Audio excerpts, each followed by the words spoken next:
क्या नहीं होता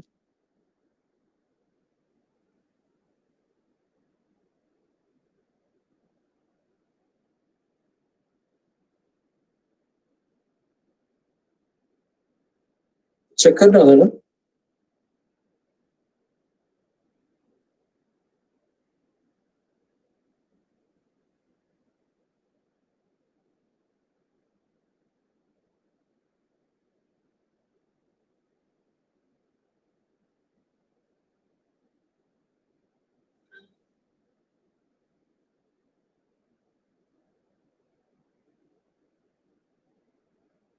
या हम कर सकते हैं और क्या काम करेंगे हाँ? हाँ? हाँ. Can you hear me now? Yes, sir. Now we can hear you, sir. Fine. Actually, the Water Digest people had muted me actually. So what can I do? No, Control is in their hands. sir. हाँ, लक्ष्मण सिंह जी को बहुत बहुत नमस्कार, उनका बहुत बहुत पहले स्वागत है। और अशोक आप शुरू करें, हम सब लोग लक्ष्मण सिंह जी को सुनने के लिए ही आतुर हैं। अच्छा सर प्लीज 2 मिनट वीडियो नहीं sir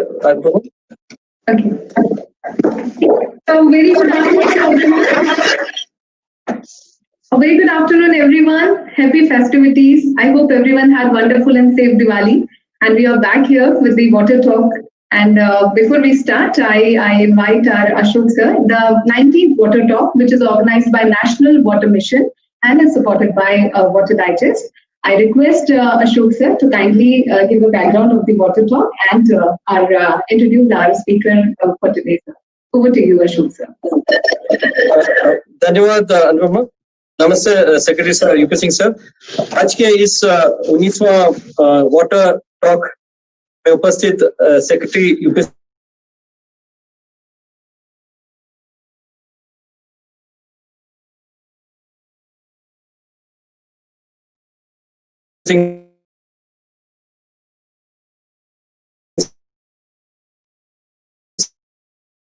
sir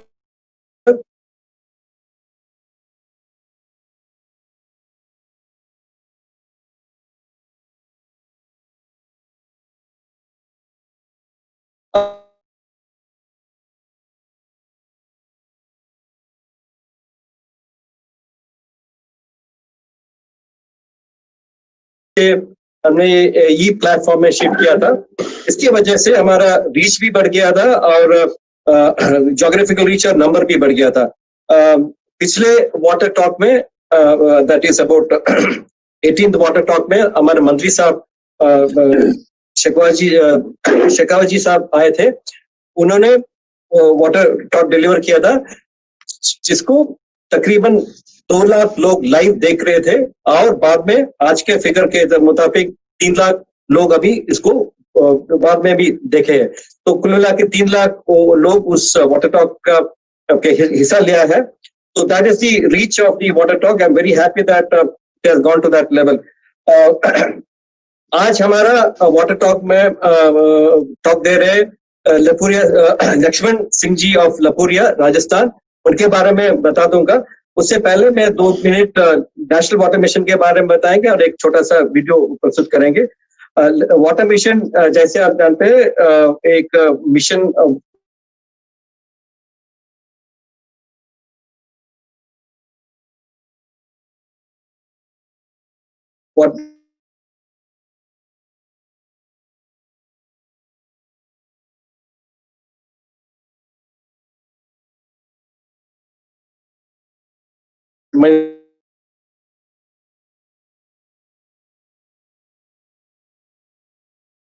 water resource ministry of जल शक्ति के अंदर काम कर एक मिशन है।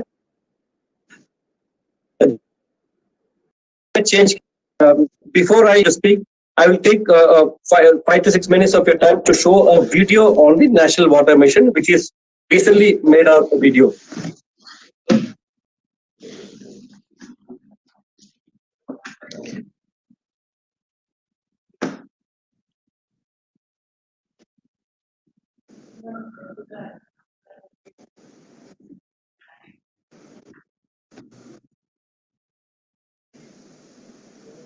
ओपन शेयर करने के लिए कर देना,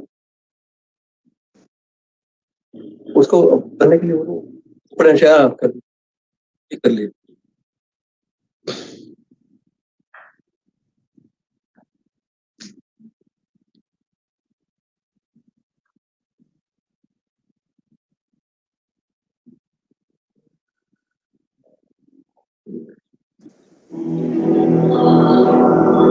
गंगे च यमुने चैव गोदावरी सरस्वती कावेरी नर्मदे सिंधु जलस्मिन् सन्निधिं कुरु। जल ईश्वर स्वरूप है, सौम्य, शालीन, जीवनदायक। प्रकृति का दिया ये जल रूपी वरदान पृथ्वीवासियों के लिए सिर्फ एक विरासत नहीं बल्कि एक जिम्मेदारी है जिसे आने वाली पीढ़ी के लिए संभालना आवश्यक है। और इस उद्देश्य की ओर पूरी निष्ठा से कार्य कर रहा है राष्ट्रीय जल मिशन, जल शक्ति मंत्रालय, भारत सरकार। खेती के उपयोग में आने वाले पानी का अधिकतम उपयोग हो, इस दृष्टिकोण से मंत्रालय माननीय प्रधानमंत्री जी के मार्गदर्शन में काम कर रहा है और हमने नेशनल वाटर मिशन में 20% तक पानी के उपयोग में कमी लाने का लक्ष्य रखा है। सतह पर जो जल उपलब्ध है उसका उचित प्रबंधन, भूगर्भ के जो हमारे स्रोत हैं उनका ठीक से उपभोग हो, जो पानी हम अलग अलग क्षेत्र में उपयोग में लेते हैं उसका विवेकपूर्ण उपयोग हो और उसके साथ साथ में जो पानी उपयोग के बाद में निकलता है उसका ठीक से ट्रीटमेंट हो, तो हम जल सुरक्षित देश को बना सकते हैं। जलवायु परिवर्तन का विशेष ध्यान रखते हुए national action plan on climate change के तहत नेशनल वाटर मिशन की स्थापना की गई ताकि जल संरक्षण को बढ़ावा मिले, जल की बर्बादी को कम किया जा सके और राज्यों के भीतर एवं राज्यों के बीच जल का अधिक समान रूप से वितरण सुनिश्चित किया जा सके। राष्ट्रीय जल मिशन के प्रमुख उद्देश्य हैं जल का डेटाबेस सार्वजनिक रूप से प्रस्तुत रखना और जल संसाधनों पर जलवायु परिवर्तन के प्रभाव का आकलन करना, जल संरक्षण वृद्धि और संरक्षण के लिए नागरिक और राज्य कार्रवाई को बढ़ावा देना। Sir, okay, sir, is it was not coming, sir? Video was not coming, sir? Not to me actually. I asked others. To me, it's nothing is coming. No, but others say it was coming, sir. आ रहा था, sir. सबके लिए आ रहा था. Anyway, sir, we'll stop it, sir. It was coming. People are listening it, sir. Okay, then you can go ahead. There's some problem with my connections. Okay.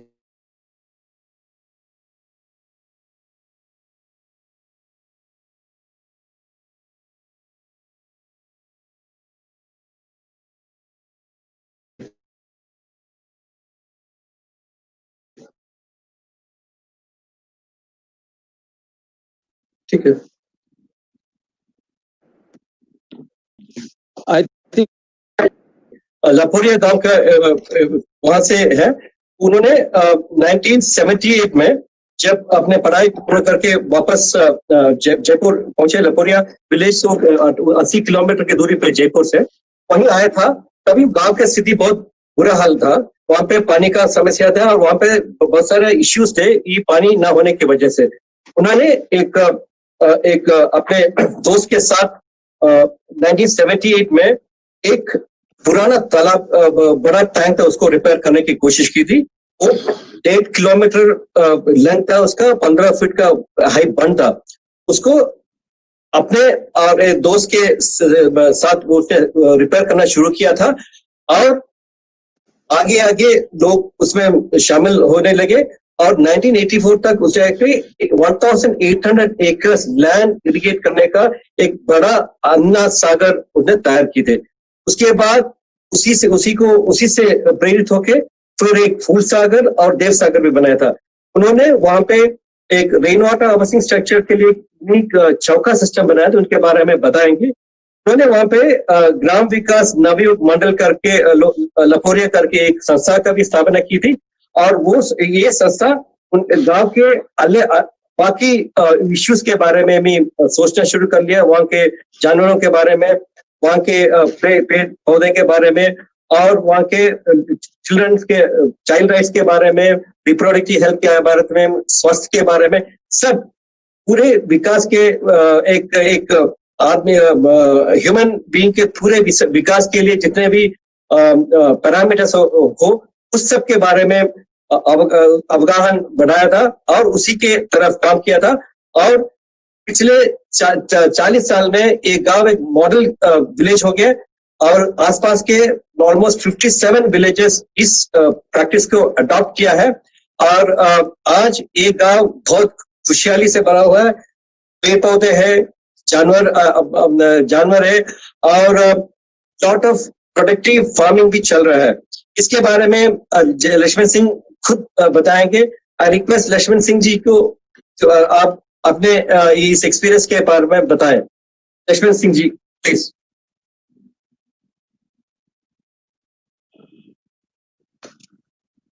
बोलो, शुरू कर लीजिएगा।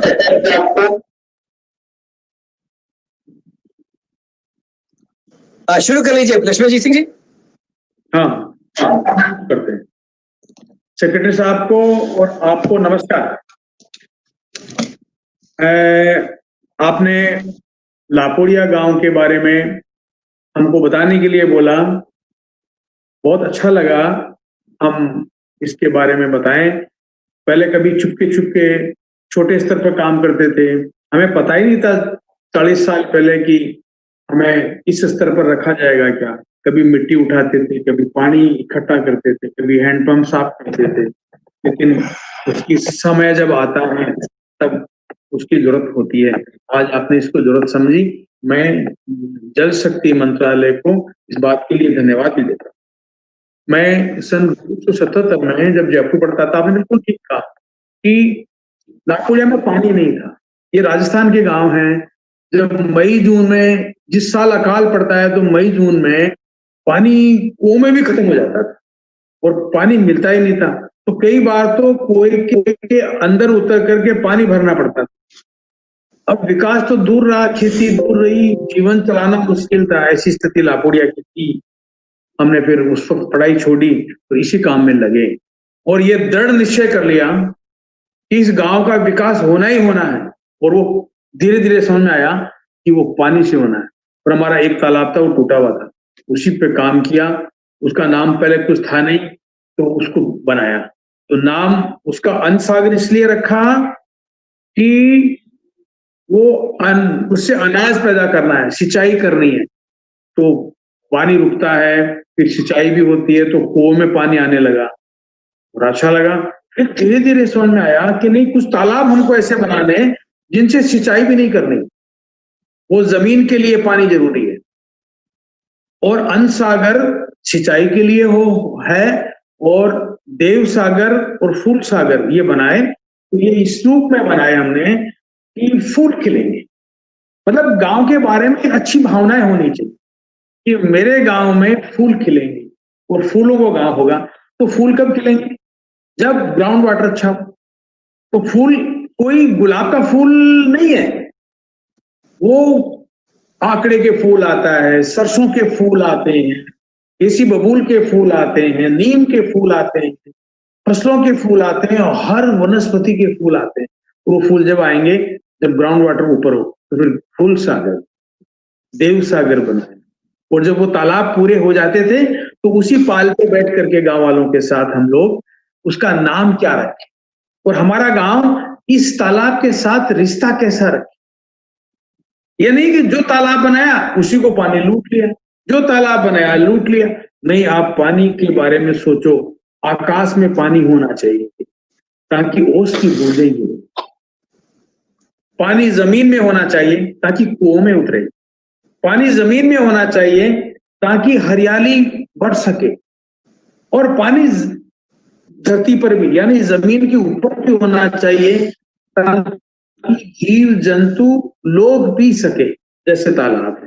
तो उन तीनों चीजों पे सोचा, आकाश में भी और वो जमीन के ऊपर भी और जमीन के नीचे भी। तो हमने ऐसे ही नाम दिए तालाबों के। फूल सागर फूल खिलेंगे, देव सागर भगवान के तालाब होंगे जो गांव के पास छतरियां बनाई, पनघट को अच्छे बनाए, नए पनघट बनाए और उन पे बैठने की कुर्सियां रखी, पेड़ लगाए ताकि लोग बैठ सकें और चारों तरफ पानी हो। तो लापोड़िया ऐसा ही है, देव सागर, फूल सागर, अन सागर, तीनों तालाब जुड़े हुए हैं और तीनों के काम अलग अलग है। ये बहुत अच्छी बात रही कि गांव वाले मेरे इस काम को समझ सके, मेरी भावना को समझ सके और वो कहने लगे कि हाँ, इस चीजों को हम मानेंगे, स्वीकार करेंगे। उन्होंने इस चीज को माना। देव सागर, फूल सागर में कोई उन्होंने कभी सिंचाई नहीं की, अन सागर से सिंचाई होती है और पेड़ लगाने लगे हम लोग। फिर धीरे धीरे दिमाग में आने लगा गोचर का क्या करें। जैसे आपने मैं उस पर भी आऊंगा, धरती को हरा भरा कैसे करें, लेकिन मैं कह रहा हूं हम फिर ध्यान में आया कि खेती, ग्राउंड वाटर, पानी सब हो, लेकिन राजस्थान में बड़े बड़े गोचर हैं और वो उसमें मिट्टी उड़ती है, लोग आते हैं पेड़ काट के ले जाते हैं। तो फिर हमने देखा कि यहाँ पे एक ऐसा सिस्टम खड़ा हो जाए कि नेचुरल घास आने लगे। तो हम बारिश में घूमने लगे, गर्मी में घूमने लगे, सर्दी में घूमने लगे। फिर दिमाग में आया कि नेचुरल जो गड्ढे मिले उनमें घास आने लगा। तो वो 1 फीट 9 इंच के गड्ढे थे, उनपे घास आता। तो 3 फुट के गड्ढे होते हैं, उसमें घास गल जाता है। जैसे तालाब सूखने के बाद जमीन फटती है। तो हमने ये सब चीजें धरती से सीखी, हवा से सीखी और उपयोग के अनुसार काम करना चाहा और वैसे हमने किया। तो हमारी भावनाएं कैसी रही काम के लिए, फिर धीरे धीरे इस काम में लगे रहे। अनुपम जी हमारे संपर्क में आए और लोग हमारे संपर्क में आए और वो आते गए और बात बात में हमें बताते गए, हमारे मित्र जुड़ते गए, हम काम करते गए और श्रमदान की जिम्मेदारियां लोगों को देते रहे और गांव-गांव के संगठन बनाए। फिर हम काम करने लगे। तो हमने एक उद्देश्य बनाया, हम किस उद्देश्य पे काम करें, क्या सोचें, कैसे करें, करने से क्या होगा, उसके नतीजे कैसे होंगे, या हमारी भावनाएं कैसी हो, हमारी भावना का भी रूट हो, हम कैसे सोचें। फिर हमारे हाथ पैर, हमारे दिमाग जैसा चलता है वैसे सोचें, फिर हमारा उद्देश्य तो बनाए। तो हमने फिर ये रखा, धरती माँ, प्रकृति ही ईश्वर है। पेड़ लग रहे हैं, पत्ते गिर रहे हैं, गोबर हो रहा है, मिट्टी बन रही है, मिट्टी, पानी, हरियाली, जीवन चल रहा है। इस धरा में ही वापस समा रहा है, हर चीज समाएगी, हम भी समाएंगे, पेड़ भी उगेगा, कभी पत्ते गिरेंगे, कभी वो खुद टूट के गिरेगा, मिट्टी बनेगी और पानी उसके साथ जुड़ेगा और फिर हरियाली फिर आती रहेगी, हमारी जीवन भोजन सब चलता रहेगा। इसी चक्र में हम सब लोग लगे हुए हैं। धरती से कोई बड़ा नहीं, नभ से कोई ऊंचा नहीं, ऐसा हमने एक उद्देश्य बनाया और उस पर काम करने लगे। अब काम के साथ क्या हो, सही बात पूछो तो राजस्थान में कृषि और पशुपालन हमको साथ चलना, जमीन उपजाऊ करना है, पानी रोकना है, पशुपालन बढ़ाना है, खेती बढ़ानी है और पर्यावरण को शुद्ध रखना है, इसी के साथ काम करना है।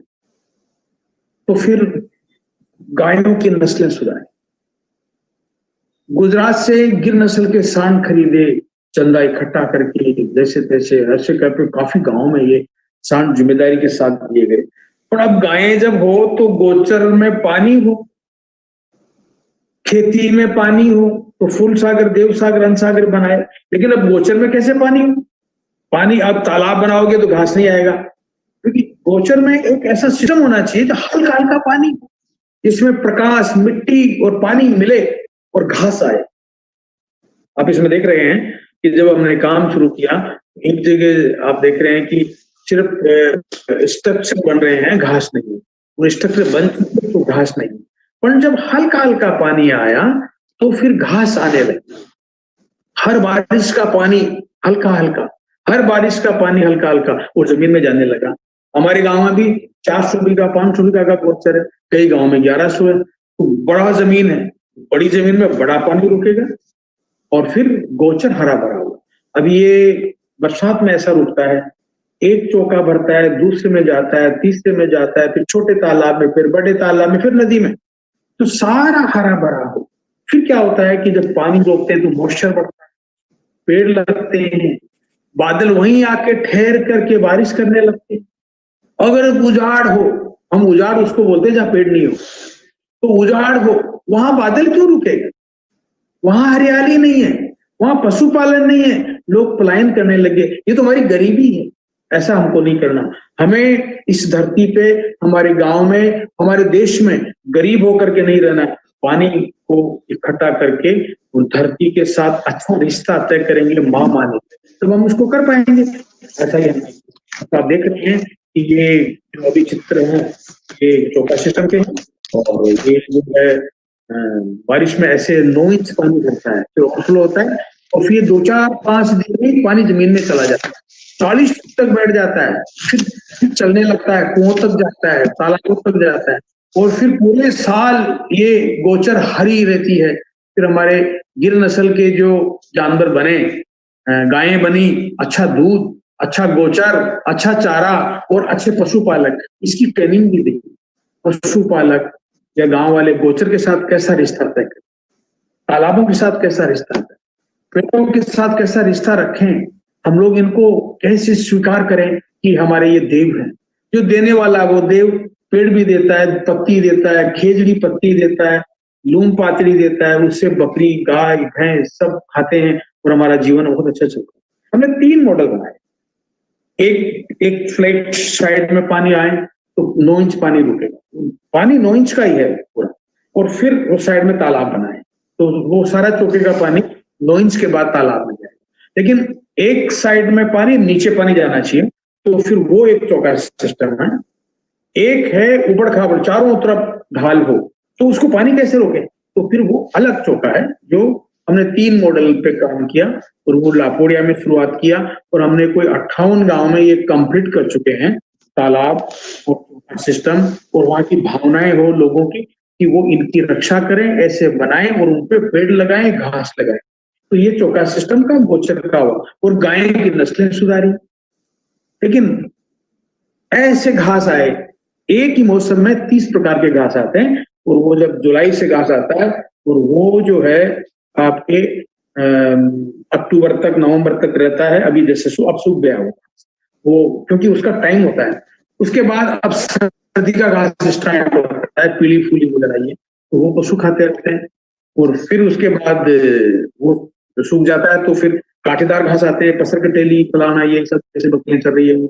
और जितने भी पेड़ हैं उनकी जो पत्ते होते हैं, लूम पातड़ी, उसकी कटिंग की जाती है हर ग्वालों को, हर चौका, ताकि ये इसकी आप पशुपालन रखो, और गोचर में इन खेतियों की ऐसी कटिंग करो, और फिर उसके बाद खिलाओ, तो पूरा साल अच्छे पशु होते हैं, अच्छा घास होता है, अच्छे पेड़ों के पत्ते खा करके पशुपालन। राजस्थान में ऐसा हो सकता है, ऐसे ही हमने किया। तो ये गोचर का काम हमने इस ढंग से पानी के साथ चौका सिस्टम बनाया, और हमने उसमें सफलता हासिल की। अब सवाल आ जाता है कि एक चौका सिस्टम सिर्फ पशुपालन, और 1000 बीघा, 500 बीघा, 11-11 हजार बीघा जमीन है, वो हमने किया, लेकिन उससे हमारी गाड़ी पूरी नहीं चली। हमें तालाब बनाने, जीवन चलाना, तो हमने एक उद्देश्य बनाया कि जीवन और तालाब कितने प्रकार के हो, और उनके साथ रिश्ते कितने प्रकार के हो। जैसे आपने बताया कि फूल सागर, देव सागर, हम सागर, ये तीनों प्रकार के हमने ये तालाब बनाए, और उन तालाबों में जितना भी पानी कहीं भी रुकता है वो ग्राउंड वाटर रिचार्ज ही करेगा। लेकिन उसमें एक बात और है, जमीनों को देखा गया, जैसे मोरिंडा होती है जमीन, ओल्ड जिसको बोलते हैं लोकल में, वो कंकर गल करके चूना बनता है, और वहां पे एक तालाब बनाओ तो ऊपर पानी भरा रहेगा साल भर। तो साल भर भरा रहने का मतलब है पशु पानी पिएंगे, पक्षी पानी पिएंगे, पीने का काम होगा। और ऐसी चौका सिस्टम उस जगह बनेगा जहां पानी नीचे उतर सके, वो ग्राउंड वाटर बढ़ाएगा और घास ऊपर आएगा। लेकिन मोरिंडा पे कभी घास नहीं आता है, तो वहां तालाब वो बनाए, नाड़ियां बनाई, और वो बनाए, जैसे फूल सागर, देव सागर, उसमें पानी भरा रहेगा, लेकिन अन्य सागर का पानी सिंचाई के लिए काम आए। तो हमारा जीवन चलता है इससे, तालाबों से हमारा जीवन चलता है, गोचर से हमारा जीवन चलता है, तो पशुपालन से हमारा जीवन चलता है, और शुद्ध भोजन, कोई पेस्टिसाइड नहीं छिड़कना, किसी भी प्रकार का बाजारू फर्टिलाइजर नहीं देना, वही गायों का खाद, वही चीजें, वो हमने बहुत शुरू की। ये नाड़ियां बनी हुई देखो, अभी मोरिंडा के ऊपर है, इस पे पेड़ नहीं आएगा ज्यादा, क्योंकि ये मुड के ऊपर है, और मूड कठोर होती है और नीचे पानी नहीं जाने देती है। ये सब गोचर में बनी हुई है ताकि साल भर पशु पानी पी सके। 3 धाम नाड़ी है, 3 एक साथ है। एक जंगल होल लगा हुआ है बीच में। वो जंगल होल का मतलब है कि पशु घूम करके गोचर में चरे, यहाँ पानी पिए, और ये जंगल होल में ग्वाल बैठे, पास में हैंडपंप लगा हुआ है। अब ग्वाल कहाँ पानी पिए, तो ग्वाल भी पानी पिएंगे, ग्वाल खेलेंगे भी, एक खुशहाली आएगी, तब काम होगा। ये हमने इन चीजों को रखा। तो ये तालाबों का काम किया। लेकिन अब एक बात देखिए, हमारे क्या है, फ्लैट एरिया है, एक साइड में ढाल है लंबा कई किलोमीटर। तो अगर हम तालाब बनाएंगे तो उसके सामने तो पानी आएगा, बाकी तालाब भरेगा नहीं, या छोटे तालाब बनाने पड़ेंगे, छोटों से हमारा काम चलेगा नहीं। तो हमने क्या किया कि एक लंबी लंबी नहरें बनाई पानी भरने की। तालाबों को पानी कैसे भरा जाए, तो आपने देख रहे हैं एक गांव से दूसरे गांव पानी जाए, यानी कि चौका भरने के बाद, सब तालाब भरने के बाद फिर एक नहर काम करेगी जो आगे आगे जाएगी, तालाब भरती जाएगी, नाड़ियां भरती जाएगी, और पानी को ऐसे एक से दूसरे गांव, तीसरे गांव, ऐसे कोई 50 किलोमीटर तक हम लोग ले गए इन चीजों। पानी आएगा फिर चलेगा, फिर पानी आएगा चलेगा। पानी बहुत तेजी से आता है। अगर पानी को ऐसे ही बहा दिया जाएगा तो साल भर क्या करेंगे फिर? हमें जुलाई, अगस्त और मुश्किल से सितंबर में कभी बारिश हो जाए, तो यही पानी है हमारे पास, और इसी पानी को हमको साल भर काम चलाना है, जो खेती, पेयजल, घास फूस, पेड़, हरियाली, इसी से लाना है। तो हमको एक पूरा एक सिस्टम। अब आप देखेंगे, मान लीजिए कि अकाल पड़ जाए, मान लीजिए कि जमीन पानी में नहीं बची, तो फिर पानी पिएंगे कैसे? हमारा एक एम है, एक उद्देश्य है कि किसी भी समय, किसी भी दिन, 12 महीने हर जीव को पानी मिले। तो पक्के स्ट्रक्चर भी बनाए, ये भर जाते हैं तो जमीन में पानी इसमें बिल्कुल ही नहीं जाएगा। उसमें रैंप बने हुए दोनों, एक आदमी खड़ा है ना, उसके दोनों तरफ रैंप, लेकिन एक साइड में बहुत सारे लोग खड़े हैं ना, उसके एक तरफ रैंप। अब आप चले गए, घर चले गए, सब कुछ चले गए, वन्य जीव पानी पिएंगे रात को, पता नहीं कब कब पीते रहे। ये हमने गोचर में ऐसे बनाए ताकि कोई प्यासा नहीं रह सके, और सबके गोचर में भी प्राकृतिक आवास भी बनाए कि वन्य जीव खुली जगह नहीं रह सकते, अंडे देने हैं उनको, घास चाहिए, पत्ती चूसने के लिए चाहिए, बीज खड़ा होने के लिए चाहिए, क्योंकि खुला गोचर में, चौका सिस्टम में सारे घास चल जाएंगे तो बीज नहीं बचेगा। तो हमने पैक कर दिया गया उसको, रिजर्व फॉरेस्ट मानो, लेकिन हमने देवबनी नाम दिया है, खुला चिड़ियाघर नाम दिया है। तो वहां पर घास रहेंगे और वन्य जीव रहेंगे, और पीने के लिए ये व्यवस्थाएं हैं कि वन्य जीव निकले और पानी पिए। लेकिन किसी भी जीव को मारना, ताड़ना, सताना, वो नहीं, उससे प्यार किया जाता है, और हम ही नहीं, पूरा गांव प्यार करता है। तो वो घास भी होगा, घास के बीज भी तैयार होंगे, वन्य जीव भी होंगे, वहां कीट पतंगे अंडे देंगे, वो भी कीट पतंगे उड़ेंगे और खेती को आगे बढ़ाएंगे। हमारे वहां पर पेस्टिसाइड छिड़कने की कोई जरूरत नहीं। कारण क्या है? कीट पतंगे है और वो हानिकारक कीटों को खाते, मधुमक्खियां खूब है, चिड़ियाएं खूब है, तो कोई नहीं उड़ाता है।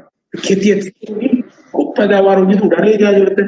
उनकी भी धरती है। तो ऐसा हमने एक सब और नियम और काम किया है। ये देखिए आप, ये खेती का वो है जो इससे फार्म पॉन्ड है, और सरकार से सहायता ली है इसके लिए। हमने उस जगह हमने श्रमदान से काम किए हैं, गांव के लोगों ने काम किए हैं, और कुछ टाके ऐसे बनाए हैं कि छतों का पानी जब गलियारों में चला जाएगा, मतलब रास्तों में, तो गंदा हो जाता है ना, तो छत का पानी पीने के लिए काम ले। तो छत से हमने टाके बनाए और फिल्टर बनाए, और वो देखो ऊपर वो जो बाल्टी से जो माता जी है ना, वो मटकी भर रही है ना, तो वो पानी छान के भर रही है, और वो छत का पानी है। वो छत का पानी पीने में काम आएगा। 6 महीने ही चलेगा मान लीजिए, तो 6 महीने का पानी कहीं से नहीं लाना पड़ेगा। तो ऐसे ही कुओं में पानी होगा, तालाबों में पानी होगा, टाकों में पानी होगा, तो पानी पानी होगा, और उसको एक तरीके से रखा है ताकि कोई परेशानी ना हो। तो ऐसा सिस्टम खड़ा किया। बात यह है कि साहब क्वालिटी कैसी हो? फिर पानी तो रोका, लेकिन कहीं गंदा है या कुछ फ्लोराइड है ना, पीपीएम है, पीएच है, को कितना है, और स्वास्थ्य के लिए कैसा है। तो हमने सब चीजों को देखा भी, उनका बीच में टेस्ट कराया है, घास कितना उगता है, एक फ्रेम डाल करके हम उसको देखते हैं कि यहाँ घास कौन सा आ रहा है, कौन सा जा रहा है। जैसे कम बारिश वाला घास लापड़ घास होता है, तो ज्यादा बारिश वाला कर्ड घास आता है, श्यामल घास आता है। ये ज्यादा जब पानी मिलेगा तो चौड़ी पत्ती बन जाती है, कम पानी आता है तो छोटी पत्ती होती है, छोटा बनता रहता है, उसमें कांटे जल्दी आते हैं कम पानी वाला। तो जब चौका सिस्टम बनाया तो फिर वो घास बदल गए और अच्छे खाने वाले घास आए। तो हम बीच बीच में जांच भी करते रहते, क्योंकि हमारा काम हम करें कोई प्रेशर नहीं, हम उसको ये भी देखें हम कर क्या रहे हैं, उसको तोलें, देखें, समझें। पहले क्या था, जहां काम नहीं हुआ वहां क्या है, जहां काम हो रहा है वहां कैसा है, वहां कैसा चल रहा है, वो लोग मिलकर इसको काम करें। यानी कि सहभागिता, विकास और शांति, सब लोग मिलें, विकास करें और शांति की ओर जाएं। ऐसा नहीं विकास करें और आपस में लड़ें, विकास करें दारू पिए, विकास करें भयंकर स्थितियां पैदा कर दें। तो हम लोग सोचते हैं कि नहीं, हमको देश बनाना है, गांव बनाना है, घर बनाना है। घर से स्टार्ट हो काम, फिर गांव अच्छे हो सारे, और गांव को संभालने वाले लोग हो, गांव के लोग हो, मिलके काम करें। अब ये सब करते हुए भी हमको एक जगह और सोचना पड़ेगा, प्रकृति और खेती। क्योंकि प्रकृति को नष्ट करके खेती करें, ये बहुत बड़ा चल रहा है, बड़ा अजीब सा लगता है। पेस्टिसाइड छिड़कना, बोरिंग करके पानी निकालना, हर आदमी कोई शहर से आता है कि यहाँ बोरिंग पानी निकालेंगे, उनको पता ही नहीं कि बारिश का पानी रोक करके हम कैसे तालाब बनाएं, कैसे सिंचाई करें। पानी तो वही है ना, तो बरसात का पानी तो जमीन में जा रहा है, तो आप जमीन में भी जाने दो और ऊपर भी रहने दो और मॉइस्चर भी आने दो।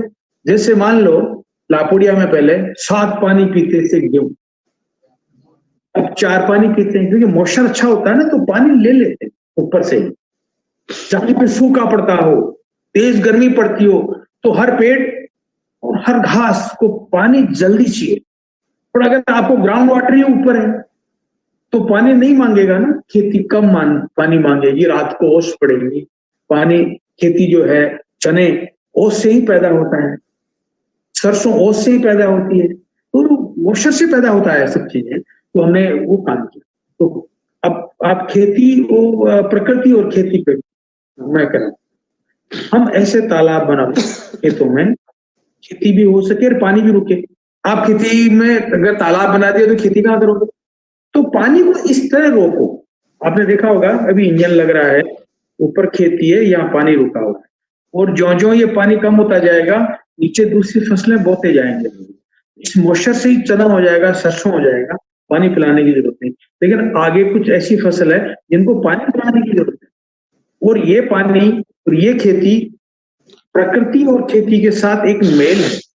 तो पानी का स्ट्रक्चर कैसे बने हमारे जीवन में, वो सहायक हो जाए, वो उत्पादन देने वाला हो, वो जमीन को उपजाऊ करने वाला हो, हम अच्छे से खेती कर सके। तो हर खेत में मेड़ करना वो ठीक नहीं है, क्योंकि वो मेड़ भर जाएगी तो आप बाजरा गल जाएगा। तो आप ऐसी सिस्टम पैदा करो कि आप फसल को बदल करके बो सको और आप फसल को पानी पिला सको और मॉइस्चर से खेती करो, तो राजस्थान बहुत अच्छा हो सकता है।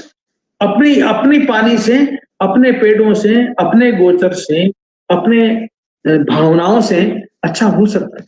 ये हमने काम किया। आगे जो हम देख रहे हैं, आप एक नाला पे इतने बड़े एनीकट नहीं बनाए जो एकदम पानी रोक ले, आप नीचे तो सूखा आगे आला, ऐसा नहीं है। हम 2-2, 3-3 फीट के एनीकट बनाए। तो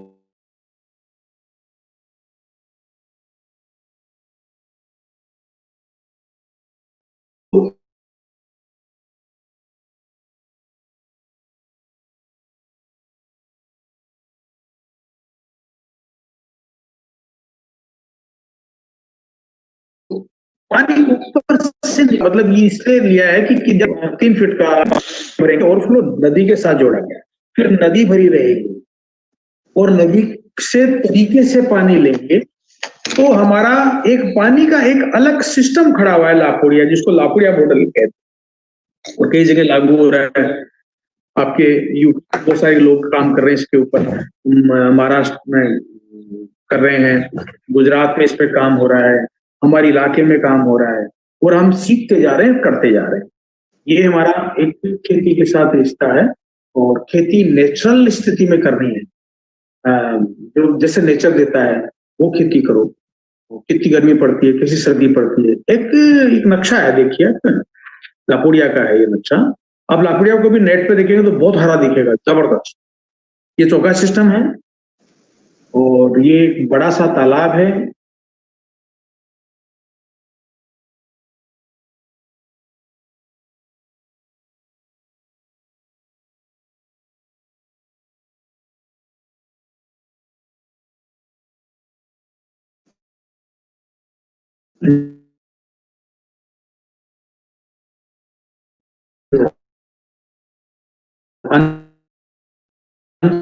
सागर है ये, और फिर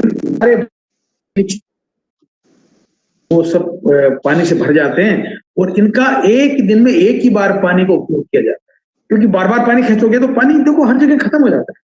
तो पानी को खत्म नहीं करना है, पानी को बना के रखना है। और पानी का लेवल अगर मान लो 5 फीट में कुआं खाली ही है तो सारे ऊपर जो परत है जमीन की वो हरी रहेगी, सुंदर बनेगी। नेचर में कई चीजें वो आपको देंगे जो आपको जरूरत है। हम नहीं समझते हैं कि हमको क्या जरूरत है, नेचर समझता है कि हमको कितनी जड़ी बूटियों की जरूरत है, कौन सी खेती की जरूरत है। वो अपने आप पौधे आने लगेंगे और अपने आप हरियाली देने लगेंगे और वो पौधे हमको कई तरह से मजबूत करेंगे। ऐसा एक हमने ये पूरा एक ये नक्शा दिया है। इनके ओवरफ्लो भी सब है और वो नदी तक ओवरफ्लो, ये नदी है, एक लाइन जुड़ी हुई है, ये नदी है जो कुएं का आप जो चित्र देख रहे हैं उसके ऊपर नदी है और फिर चौका सिस्टम, तालाब, फिर इनके ओवरफ्लो नदी में आते हैं, फिर नदी के निकट्स, ये सारा एक जुड़ा हुआ काम।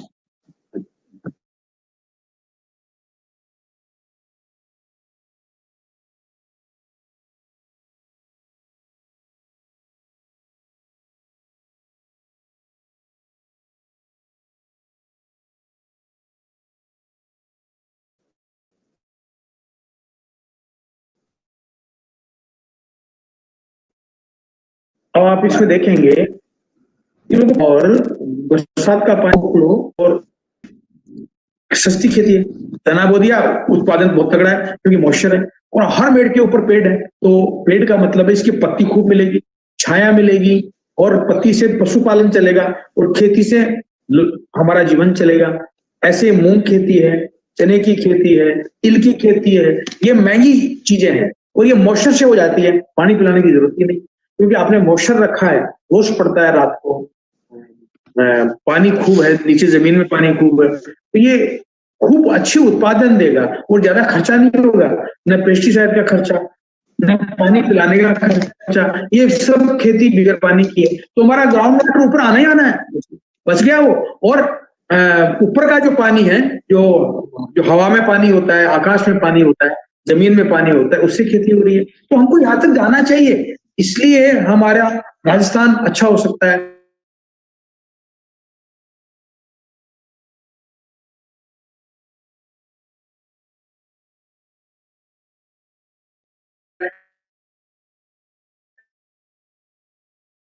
या पूरा देश अच्छा हो सकता है, लेकिन कुछ अलग से लेकिन हमारे चारा मिलेगा।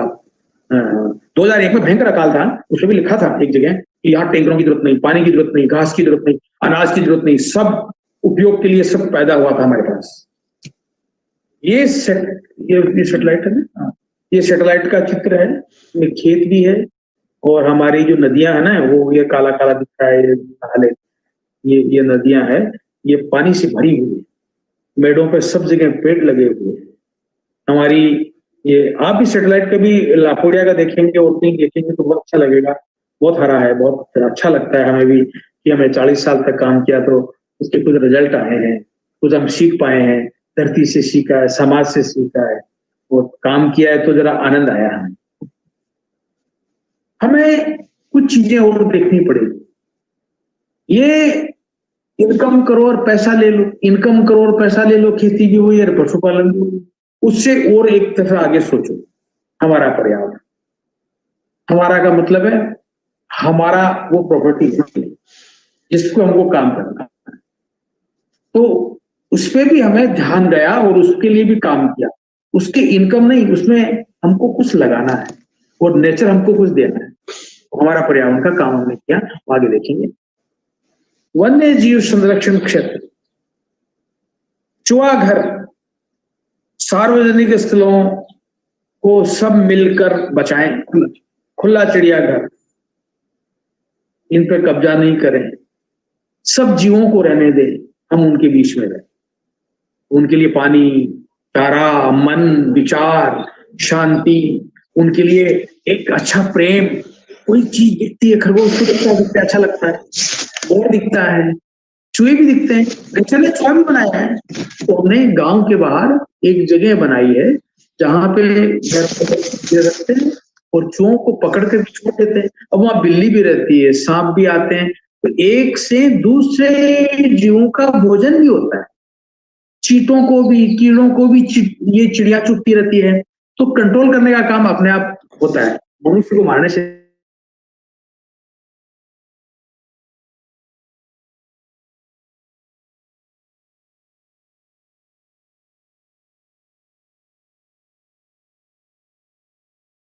नहीं। तो हमने चुहागर गांव के वन बना रखे हैं, गाय, भैंस। चिड़िया कहाँ बैठेगी, टोपे कहाँ बैठेंगे, कमेडिया कहाँ बैठेगी, मोर कहाँ अंडे देंगे, मोर जमीन पे बैठ के अंडा देता है। अब हमने कहीं जगह छोड़ी नहीं, तो हमने इन चीजों पर ध्यान दिया।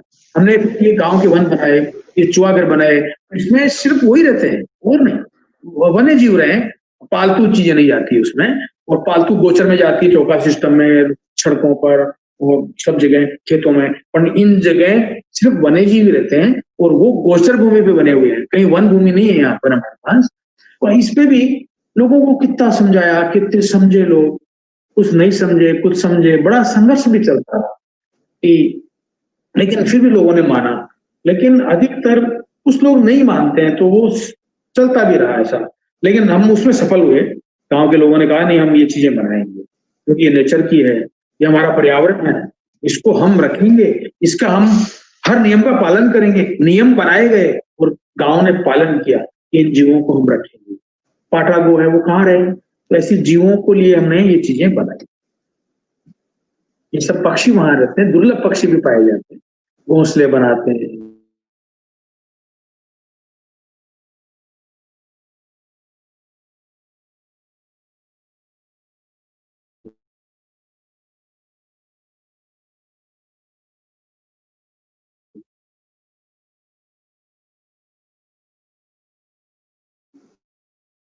वहां पे कई प्रकार के सोना पड़ता है, कीट बहुत होते हैं और वो कीट फसलों के लिए काम करते हैं। अब देखिए, ये गांव का वन है, गांव का वन है ये, और ये गांव के पास बना हुआ, चारों तरफ पानी भरा हुआ है, इसको पानी पिलाने की जरूरत ही नहीं क्योंकि मॉइस्चर चलता है इसमें। बहुत सारे लोग पक्षियों के लिए पानी भरते हैं। कोई गांव में एक, सभी गांव में ऐसा होता है, लेकिन उसको बढ़ावा कैसे दें, हमने इसको बढ़ावा दिया। अब पक्षियों के लिए एक चुगा दाना भी इस गांव में होता है, लेकिन हमने होली के दिन सब जगह घूमते हैं और फिर घर घर जाकर के होली खेलते हैं। लोग इंतजार करते हैं कि हमारे आएंगे, आज होली खेलेंगे। और फिर ये 40 साल से चल रहा है। एक धान, मतलब अनाज इकट्ठा किया जाता है पक्षियों के लिए धान, और वो 300 बोरी इकट्ठी होती है होली के दिन, और वहां गोदाम बना रखा है, सफाई करके लोग उगा डाल देते हैं। पानी के लिए वो स्ट्रक्चर बने हुए हैं, और ये वन है। तो कोई भी पक्षी जरूरी नहीं है कि वो जोर, गेहूं ये खाए। कोई पत्ती चूसता है, कोई फूल चूसता है, कोई कुछ करता है, कोई कुछ करता है, उसके लिए वन भी है। और उस वन में सिर्फ वन्य जीव रहते हैं। एक गांव के पास एक ऐसे करके काफी नाम से अलग अलग इस काम के लिए काफी हम लोग अवार्ड भी देते हैं। धरती जतन यात्रा चलती है अभी, ये इसको 34 साल हो गए, ये अभी 34 साल भी यात्रा चल रही है।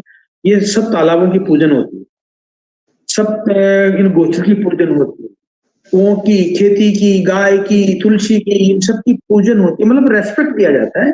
और उसमें बहुत सारे लोग आते हैं, जैसे ये आसमानी कलर में जो भरत सिंह जी हैं, ये पंचायती राज मंत्री थे राजस्थान के, इस यात्रा में शामिल हुए थे। और एक इधर राजेंद्र सिंह जी राठौड़ हैं, ये भी पंचायती राज मंत्री बीजेपी में रहे हैं, वो कांग्रेस में रहे हैं, जो कि भरत सिंह जी हैं। और नीचे मेरा फोटो लगा हुआ है, उमा भारती जी आए हुए हैं, प्रधान जी आए हुए हैं।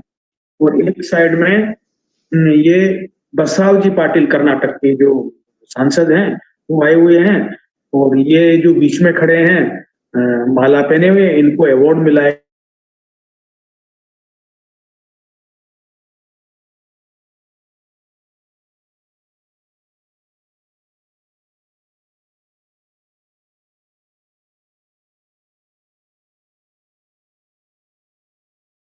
इन्होंने बावड़ियां बनाई है, तालाब बनाए। हमारे को पर्यावरण पे भी के लोगों के काम, आपके काम हाथ में हो, मन में हो, समझ में हो, समझ भी ऐसी बने, मन भी ऐसा हो, काम भी ऐसा हो, और हमारी मेहनत भी ऐसी हो। और ऐसी आने वाली पीढ़ी को हम इस तरह तैयार करें ताकि हमारे साथ ही वो काम करते हुए इन गांवों को संभाल लें। चाहे नौकरी करें, चाहे दुकान करें, चाहे खेती करें, चाहे व्यापार करें, लेकिन अपना पर्यावरण को संभालें। आप देखेंगे कि बहुत सारे अखबार भी आए, लेकिन ज्यादा दिए नहीं हमने।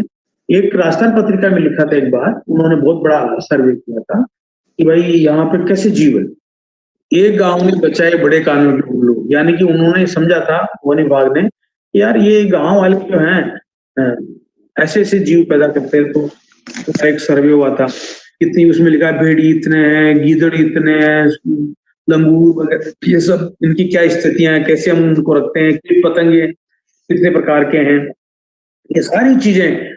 और ऊपर घास कितने प्रकार के आते हैं, कितने घास होते हैं, कितने प्रकार के जीव आते हैं खाने के लिए, जितने प्रकार की फसलें होती है उतने ही लोग मजबूत और अच्छे होते हैं। जितनी जमीन को संभालेंगे, हमारे गांवों को संभालेंगे, पानी को संभालेंगे, खेती को संभालेंगे, वन्य जीवों को संभालेंगे, पशुपालन को संभालेंगे, उतने ही हमारे लाल यानी हमारे बच्चे मजबूत होंगे, ताकतवर होंगे, काम करेंगे, अच्छा दिमाग होगा। लेकिन हम सूखा, कहीं पेड़ नहीं, कहीं पानी नहीं, उनके बच्चे उतने कमजोर मिले। हमको गांवों को आगे बढ़ाना है, कामयाब करना है, देश को आगे बढ़ाना है, और हमें सफलता हासिल करनी है। एक चीज हमने और देखी है, हमारा गांव में बहुत कुछ नहीं है। हमारा घर, गांव और मेरा देश का गांव है, मुझे देश का ख्याल करना है, इसलिए हमने कहा हमारा देश का गांव है। लापोड़िया भारत देश का एक गांव है, हमें भारत का भी ख्याल करना पड़ेगा। गांव का, गांव बनाएंगे तो देश बनेगा, अच्छे घर बनाएंगे तो गांव बनेगा, तो गांव बनाएंगे तो देश बनेगा। बहुत सारे संकल्प लेने हैं, हमें कभी कोई अतिक्रमण नहीं करना है, हमें पानी को तोड़ना नहीं है, जोड़ना है, हमें अच्छे पशुपालन करना। तो ये नीचे संकल्प यात्रा चलती है, तो एक धागा पकड़ करके संकल्प लेते हैं, हम गांव का निर्णय मानेंगे, हम गांव का तालाब बनाएंगे, हम वन्य जीवों की रक्षा करेंगे, हम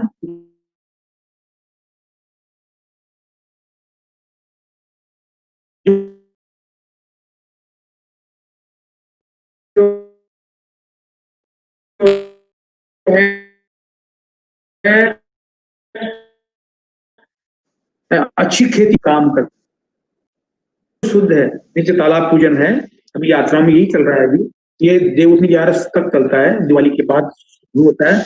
और ये तालाब पूजन यात्रा चल रही है, ये हमेशा चलती है, 24 साल हो गए, और ये इसी पीरियड में चलती है। संकल्प यात्रा वगैरह सब होता है। इसको, देश को ऐसा हमको बनाना है।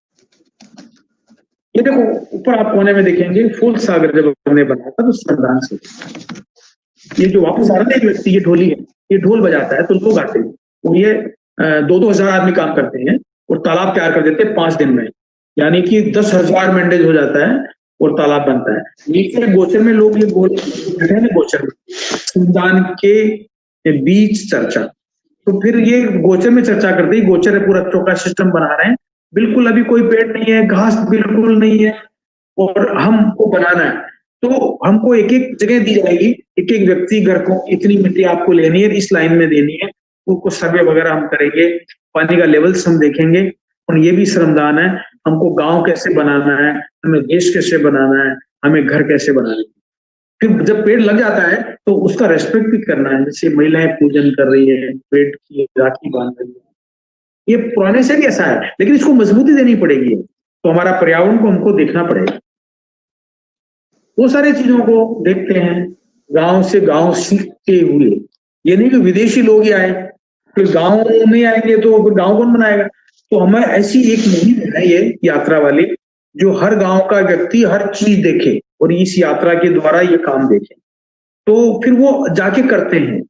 ऐसा संदेश भी है, गांव में घुसे तो संदेश लिखा हुआ, ये गांव की गोच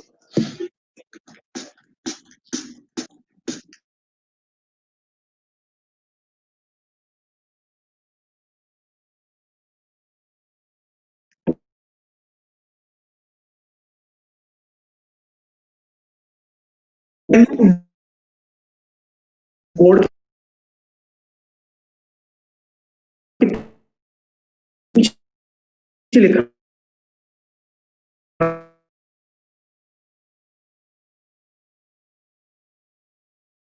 हो, हर घर में सीता हो, वो चीजें, हर घर में पुष्कर हो, हर गांव में पुष्कर हो, ऐसा सोचा गया था।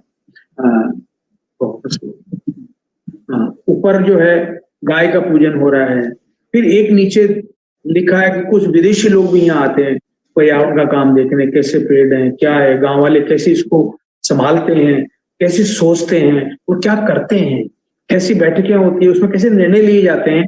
और फिर अपने से कुछ करना है, परियोजना हो, सरकार हो, अच्छी बात है।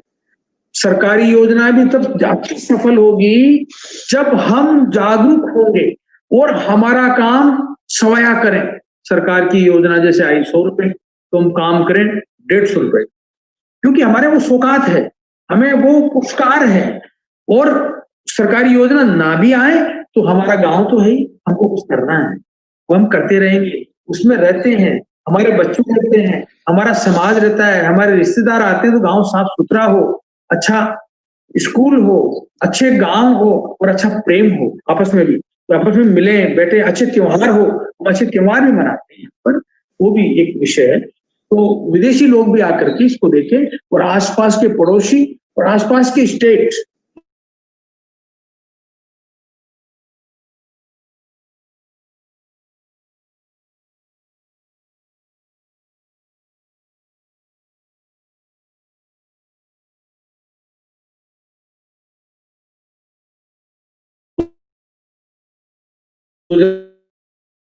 वो लोग भी यहाँ, उद्देश्य हमारा जाकर के यहाँ पे दोबारा दिन देख के जाइए।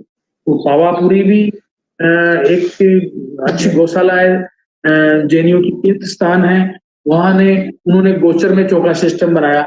ऐसे बहुत सारी गौशालाओं में ये चीजें बनी है, हम वहां निःशुल्क जाकर के ये सेवा देते आगे। हाँ, अलग अलग यात्रा टोलियां जब एक जगह इकट्ठी होती है तो फिर अनुभव सुनाते हैं, उस गांव में हमने ऐसा किया, हमने हमारे गांव में ऐसा किया, हमने हमारे गांव में ऐसा किया। फिर वहां कमेटियां बनती है, वो कमेटियां काम देखती है, वो राजनीति से नहीं जुड़ी, वहां सेवक जितने भी सेवक है वो इकट्ठे बैठ के अपना एक संगठन तैयार कर लेते हैं और वो काम करते हैं गांव में।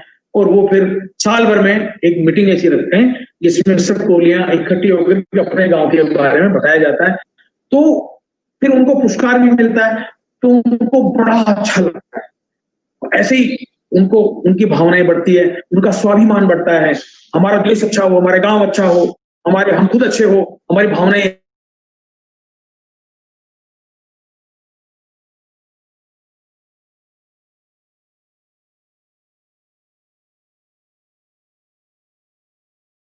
ऐसी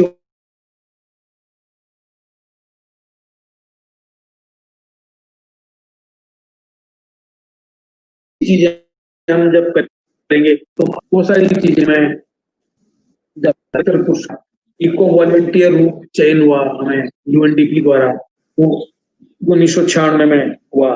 अशोका फेलोशिप, मतलब कोई नया काम करता है उसको अशोका फेलोशिप देते हैं, वो 1947 में हुआ। वो 1997 में हुआ, क्योंकि उन्होंने चौका सिस्टम पर ये बात दी कि एकदम नया चीज है और कितना पानी रुके और उसमें कौन से घास आएंगे, वो उसके लिए राजा ददुले राय अवार्ड, जो जयपुर के राजा है, उन्होंने बुला के ये अवार्ड दिया गया।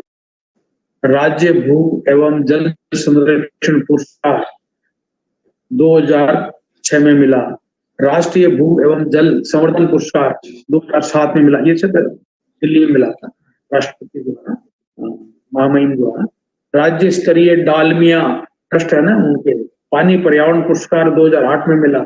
सिल्वर अवार्ड धीरू भाई अंबानी मेमोरियल ट्रस्ट द्वारा 2008 में मिला। राजीव गांधी पर्यावरण पुरस्कार 2013 में मिला। एक्वा फाउंडेशन एक्सीलेंस पुरस्कार 2016 में मिला।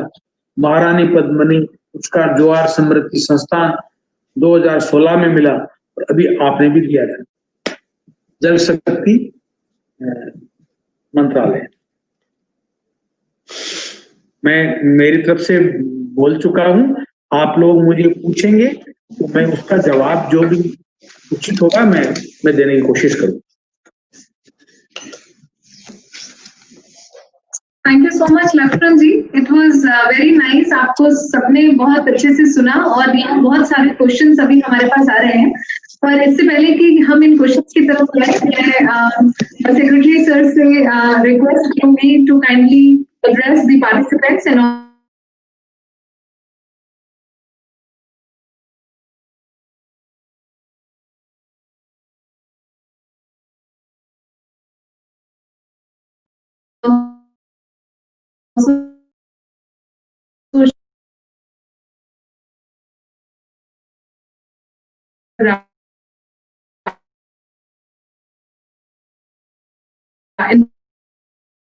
inputs on this topic, which we have you, sir. Engineer होंगे, बहुत बड़े टेक्नोक्रेट होंगे, बहुत बड़े कोई इनोवेटर होंगे, कोई विदेश के लोग होंगे, लेकिन मेरा उद्देश्य वैसा नहीं था। मेरा उद्देश्य ऐसा ही था जिस तरह से आज हमने लक्ष्मण सिंह जी को सुना और आप ही की तरह से कई लोग यहाँ आए हैं जो जमीन से जुड़े हुए हैं और जिन्होंने जमीन पे अच्छे काम किए हैं और कुछ बेसिक चीजें हमको समझ, मैं तो बार बार कहता हूं कि हमारी समझ जो है वो थोड़ी पानी की और नदियों की, ये दो चीजों से मैं काफी दिन से जुड़ा हुआ हूं। तो मैं हमेशा यही बोलता हूं कि हमारी समझ जो है वो पानी और नदी की जैसी होनी चाहिए वैसी नहीं है एक्चुअली। मैं भी जब पहले इस विभाग में आया था तो मैं भी वहीं से शुरू करता था कि भारत एक India is a water stressed country. ये पहला ही लाइन, जहां भी आप जाएं कहीं भी जाएं तो यही बात आएगी। पहली चीज आती है कि India is a water stressed country, फिर अगला स्टैटिस्टिक्स आएगा कि भाई हमारे यहाँ केवल 4% वर्ल्ड का fresh water resources है and we have 18% population to cater to, we have 17% cattle population to cater to। फिर अगला स्टैटिस्टिक्स आएगा कि भाई हमारे यहाँ पर कैपिटा पानी की अवेलेबिलिटी कैसी घटती जा रही है। पहले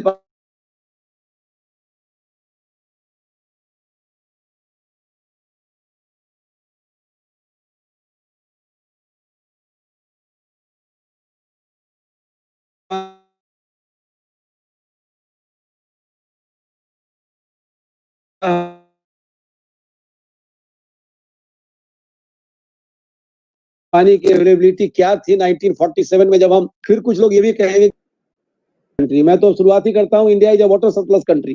जिस कंट्री में 1000 मिलीमीटर से ज्यादा बारिश हो, चाहे उसका डिस्ट्रीब्यूशन स्क्यूड हो, चाहे टाइम पे स्पेस पे, उसके बावजूद भी जिस कंट्री में 1000 मिलीमीटर बारिश हो वो कंट्री वाटर स्ट्रेस्ड कंट्री या वाटर स्कार्स कंट्री नहीं हो सकता है। मेरा भी ऐसा मानना है और आपकी बातों से भी ऐसा लगा। हमने दो लोगों को, आप जैसे एक और व्यक्ति को हमने बहुत पहले बुलाया था, अभी तो हम वर्चुअल मीडियम से जुड़े हुए हैं, लेकिन उनको मैंने यहाँ बुलाया था। पहले तो हम यही बुला के बातें करते थे एक्चुअली, लेकिन अभी पैंडेमिक के चलते हम लोगों को यहाँ नहीं बुला पाते हैं। बट इसका फायदा भी हो रहा है कि ज्यादा लोग हमारे साथ जुड़ रहे हैं। आज भी मुझे पता है कि बहुत सारे स्टूडेंट्स भी हैं जो केंद्रीय विद्यालय या नवोदय विद्यालय के स्टूडेंट्स और उनके जो टीचर्स हैं वो भी जुड़े हुए हैं बहुत सारे अभी, तो वो एक फायदा हुआ है। तो मैंने पहले भी बुलाया था, जो आपने सबने सुना होगा, जैसे एक लापोरिया का नाम है, वैसे ही एक नाम है वो हिब्रे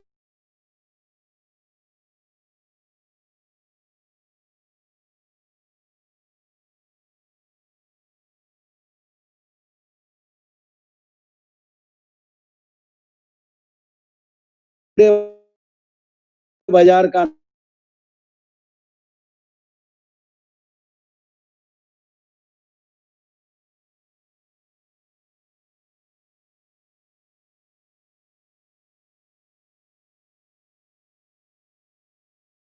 उसकी मात्रा, अब मुझे पता नहीं पक्का लापोरिया का, बट मुझे लगता है कि लापोरिया में भी करीब 400-500 मिलीमीटर से ज्यादा बारिश औसतन नहीं होती होगी एक्चुअली। और वही हमने हिब्रे बाजार में भी देखा कि वहां भी औसतन बारिश जो है वही 400-500 मिलीमीटर होती है। जब 400-500 मिलीमीटर बारिश में वो हिब्रे बाजार और लापोरिया को कोई वाटर की स्कार्सिटी नहीं होती है, पानी की कोई किल्लत नहीं होती है, तो इसका मतलब है कि अगर हम 1000 और 1200 और 1500 और 2000 मिलीमीटर जहाँ पे बारिश होती है वहां पे भी पानी पीने के लिए टैंकर आता है, इसका मतलब है कि कहीं ना कहीं केवल हम पानी का प्रॉपर मैनेजमेंट ही नहीं कर रहे हैं, जो हम तरीका शायद अपना रहे हैं वो तरीका भी सही नहीं है एक्चुअली। तो आपने जो 2-4 बातें कही उसको मैं भी कई बार कहता आया हूं। जैसे अभी स्टूडेंट्स पहली बार एक बार जुड़े थे, तो हमारे यहाँ से एक हमारी फोर्स एनजीओ की जो चेयरपर्सन थी, उन्होंने जब अपना वाटर टॉक दिया था, तो पहले हम 3R की बातें करते थे। जैसा कि आप सब लोग जानते हैं, जब हम लोग स्कूल में थे तो when we used to talk of 3Rs, we used to talk of reading, writing and arithmetic. उसके बाद लोगों ने जब वेस्ट मैनेजमेंट की बात होने लगी तो लोगों ने कहा कि भाई रिड्यूस, रिसाइकिल, रीयूज की बात होने लगी। तो उन्होंने जो 5R कहे, उसका जो 4th R and 5th R, मुझे वही 2R और ज्यादा पसंद आया। The 4th R is basically, 4th R कहता है रिचार्ज। जो आपने भी कहा कि भाई मैं भी उसको बड़ी सिंपल भाषा में हमेशा लोगों को अब कहता आया हूं कि अगर धरती माँ को आप पानी पिलाओगे तो धरती माँ भी आपकी प्यास बुझाएगी एक्चुअली। हमने क्या किया कि हमने हजारों छिद्र तो कर दिए, लेकिन हमने छिद्र किए हैं केवल पानी निकालने के लिए, उसमें पानी डालने के लिए नहीं। तो जो चौथा आर जो रिचार्ज है, लेकिन पांचवा आर जो है वो उससे भी ज्यादा इंपॉर्टेंट है। वो पांचवा आर आपने कई जगह बताया, वो है respect for water. Our young friends are there, I would tell them that start respecting the water actually. और हमारे मंत्री तो जब भी बात करते हैं तो यही कहते हैं कि हमारा देश तो ऐसा देश है जहां हम जल को जगदीश मानने वाला देश रहा है, लेकिन कहीं ना कहीं हमने वो रिस्पेक्ट खत्म कर दिया। अभी जब आप बात कर रहे थे, तालाब पूजन की बात कर रहे थे, गोचर पूजन की बात कर रहे थे, बाय द वे मुझे पता चला कि बहुत सारे स्टूडेंट अभी यहाँ हैं, उनको ही नहीं समझ में आया कि गौचर या गोचर क्या है। अब बेसिकली जैसा कि बच्चे जानना चाहिए कि इधर हम उसको गोचर कहीं बोलते हैं, कहीं गौचर बोलते हैं। गो या गौ का मतलब होता है गाय। गाय से यहाँ मतलब है कि मतलब जितने भी एनिमल्स हैं हम सबकी बात कर लें, ये गाय जो है इस like a collective noun for all kinds of animals actually. और चर तो आप समझते हो, चरना। जैसे तो जो गाय को चरने के लिए या कैटल को चरने के लिए कॉम्युनल लैंड हुआ करती थी। पहले हर गांव का एक भाग जो है वो अलग से गोचर के हिसाब से रख दिया जाता था। अब ये अलग बात है कि कहीं वो गोचर जो है वो इंक्रोच हो गया, कहीं गोचर को डी रिजर्व करके किसी और काम में लगा दिया गया, या जो गोचर है वहां पे कोई घास नहीं है, वहां पे गाय या बैल या भैंस या बकरी चरने नहीं आती है। तो बच्चों को हाँ, तो ये गोचर कई बार यूज किया गया था, और मुझे मैंने देखा कि कई सारे बच्चों ने इससे पूछा कि ये गोचर क्या होता है। तो एनीवे, तो जैसे आपने गोचर की पूजा की, तो मुझे याद आया अभी अभी दिवाली का उत्सव खत्म हुआ है।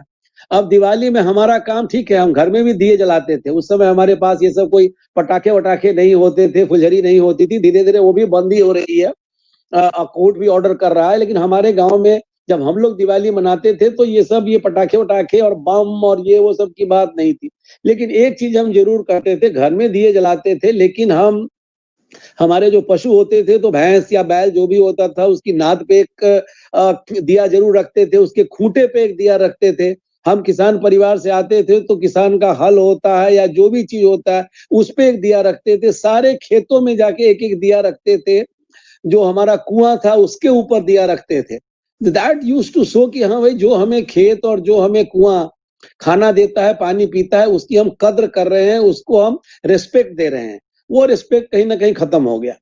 इसलिए मैं जब 4-5-6 बार यहाँ पे मैं क्यों अपने बांदा यात्रा की बात मैं बार-बार इसलिए करना चाहता हूँ कि उसमें सबसे अच्छी जो चीज मुझे लगी थी, बाकी वो बहुत अच्छी चीज कर रहे थे, लेकिन जब मैं बांदा की यात्रा किया था और शाम को मैं दिन में पहुंचा, थोड़ी यहाँ वहाँ सभा सोसाइटी किया, फिर मुझे शाम में बताया गया, वहाँ के जो डिस्ट्रिक्ट मजिस्ट्रेट थे उन्होंने शाम में मुझे बताया कि सर हमने आज ये किया है कि 7,000 कुओं पे, उस दिन कोई दिवाली नहीं थी, फिर भी उन्होंने कहा कि हमारा उनका अभियान का नाम ही है कुआं तालाब जियाओ अभियान। कुआं तालाब तो हमारे पास होते थे, हमने कुएं तालाब को जो है वो खत्म कर दिए, तो वो कुआं तालाबों को फिर से कैसे जिंदा किया जाए उसका एक अभियान चला रहे थे। तो उन्होंने कहा कि चलिए सर आप भी चलेंगे एक कुएं पे, वहां पे आप भी दीपदान करेंगे, और 7,000 कुओं पे जिले में 5-5 महिलाएं आज दीपदान कर रही हैं। अब कई बार लोगों को लगता है कि भाई क्या water security and water availability से ये दीपदान का क्या मतलब है? भाई हमें उससे कनेक्ट होना है। हमने कहीं ना कहीं वो एक डिस्कनेक्ट आ गया है, हमें अपने कुओं से डिस्कनेक्ट आ गया है, वाटर बॉडी से डिस्कनेक्ट आ गया है, खेतों से डिस्कनेक्ट आ गया है।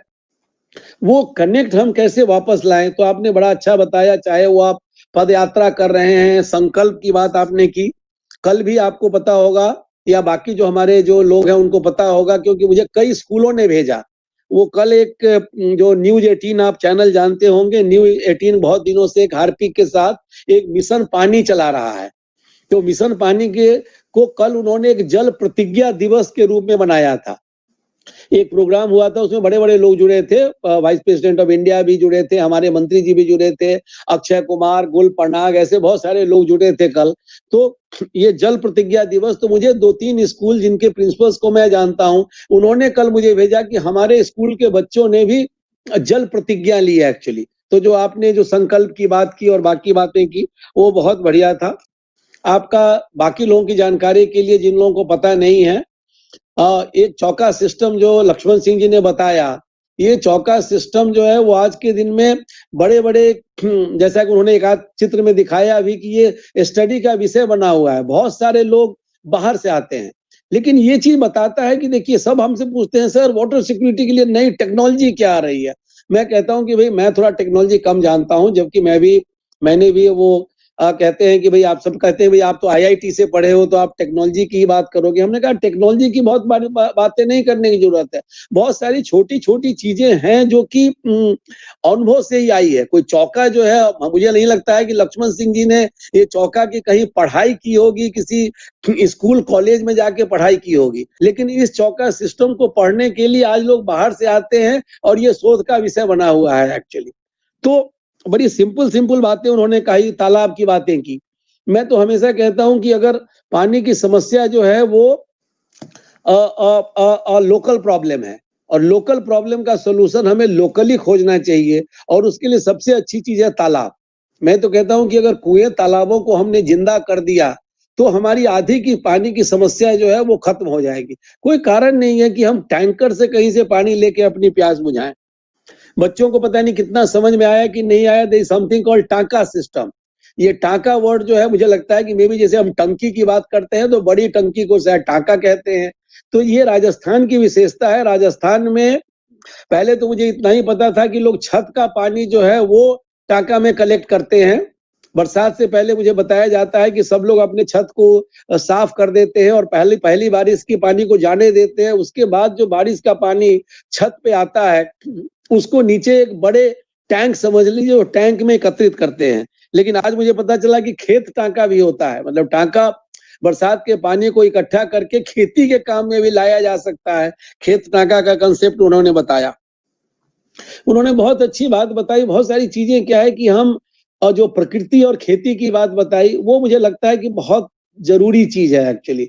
हमने धीरे धीरे हम जो डेवलपमेंट कर रहे हैं, but any development has to be a sustainable development actually, नहीं तो फिर वही हो रहा है। अभी हमने देखा तो सस्टेनेबल डेवलपमेंट के लिए, जैसे मुझे याद है आजकल बच्चों को नहीं पढ़ाया जाता होगा क्योंकि वो चीजें अब है ही नहीं। हम जब स्कूल में थे तो हमें एक क्वेश्चन पढ़ाया जाता था कि केचुआ को किसानों का मित्र क्यों कहते हैं। अब बच्चों को पूछा जाए कि भाई ये केचुआ जो है अर्थवॉर्म, ये अर्थवॉर्म क्या होती है, व्हाट इज इस फंक्शन। मुझे अभी याद आया कि कुछ दिन पहले मैं पहले हिमाचल के गवर्नर थे, पता नहीं शायद गुजरात के गवर्नर हैं, तो उनका एक बड़ा सा फार्म है यही हरियाणा में, तो वो बता रहे थे कि एक बार जोर की बारिश हुई और उसके बाद हवा भी चली, तो जितनी भी पकी हुई फसलें थी वो सब जमीन में गिर गई और सब में पानी भरा हुआ था और उसमें काफी नष्ट होने लगा। केवल इनका जो फील्ड था उसमें कुछ नहीं हुआ, क्योंकि उसमें वहां भी बारिश उतनी, वहां भी हवा चली, लेकिन बारिश जमा नहीं हुआ, बारिश का पानी जमा नहीं हुआ। वहां इतने केचुआ, वो प्राकृतिक खेती करते हैं कि केचुओं के का जो बिल है या होल है उसके द्वारा पानी सब अंदर चला गया, तो पानी जमीन पे नहीं रहा, वो ग्राउंड वाटर होके चला गया एक्चुअली।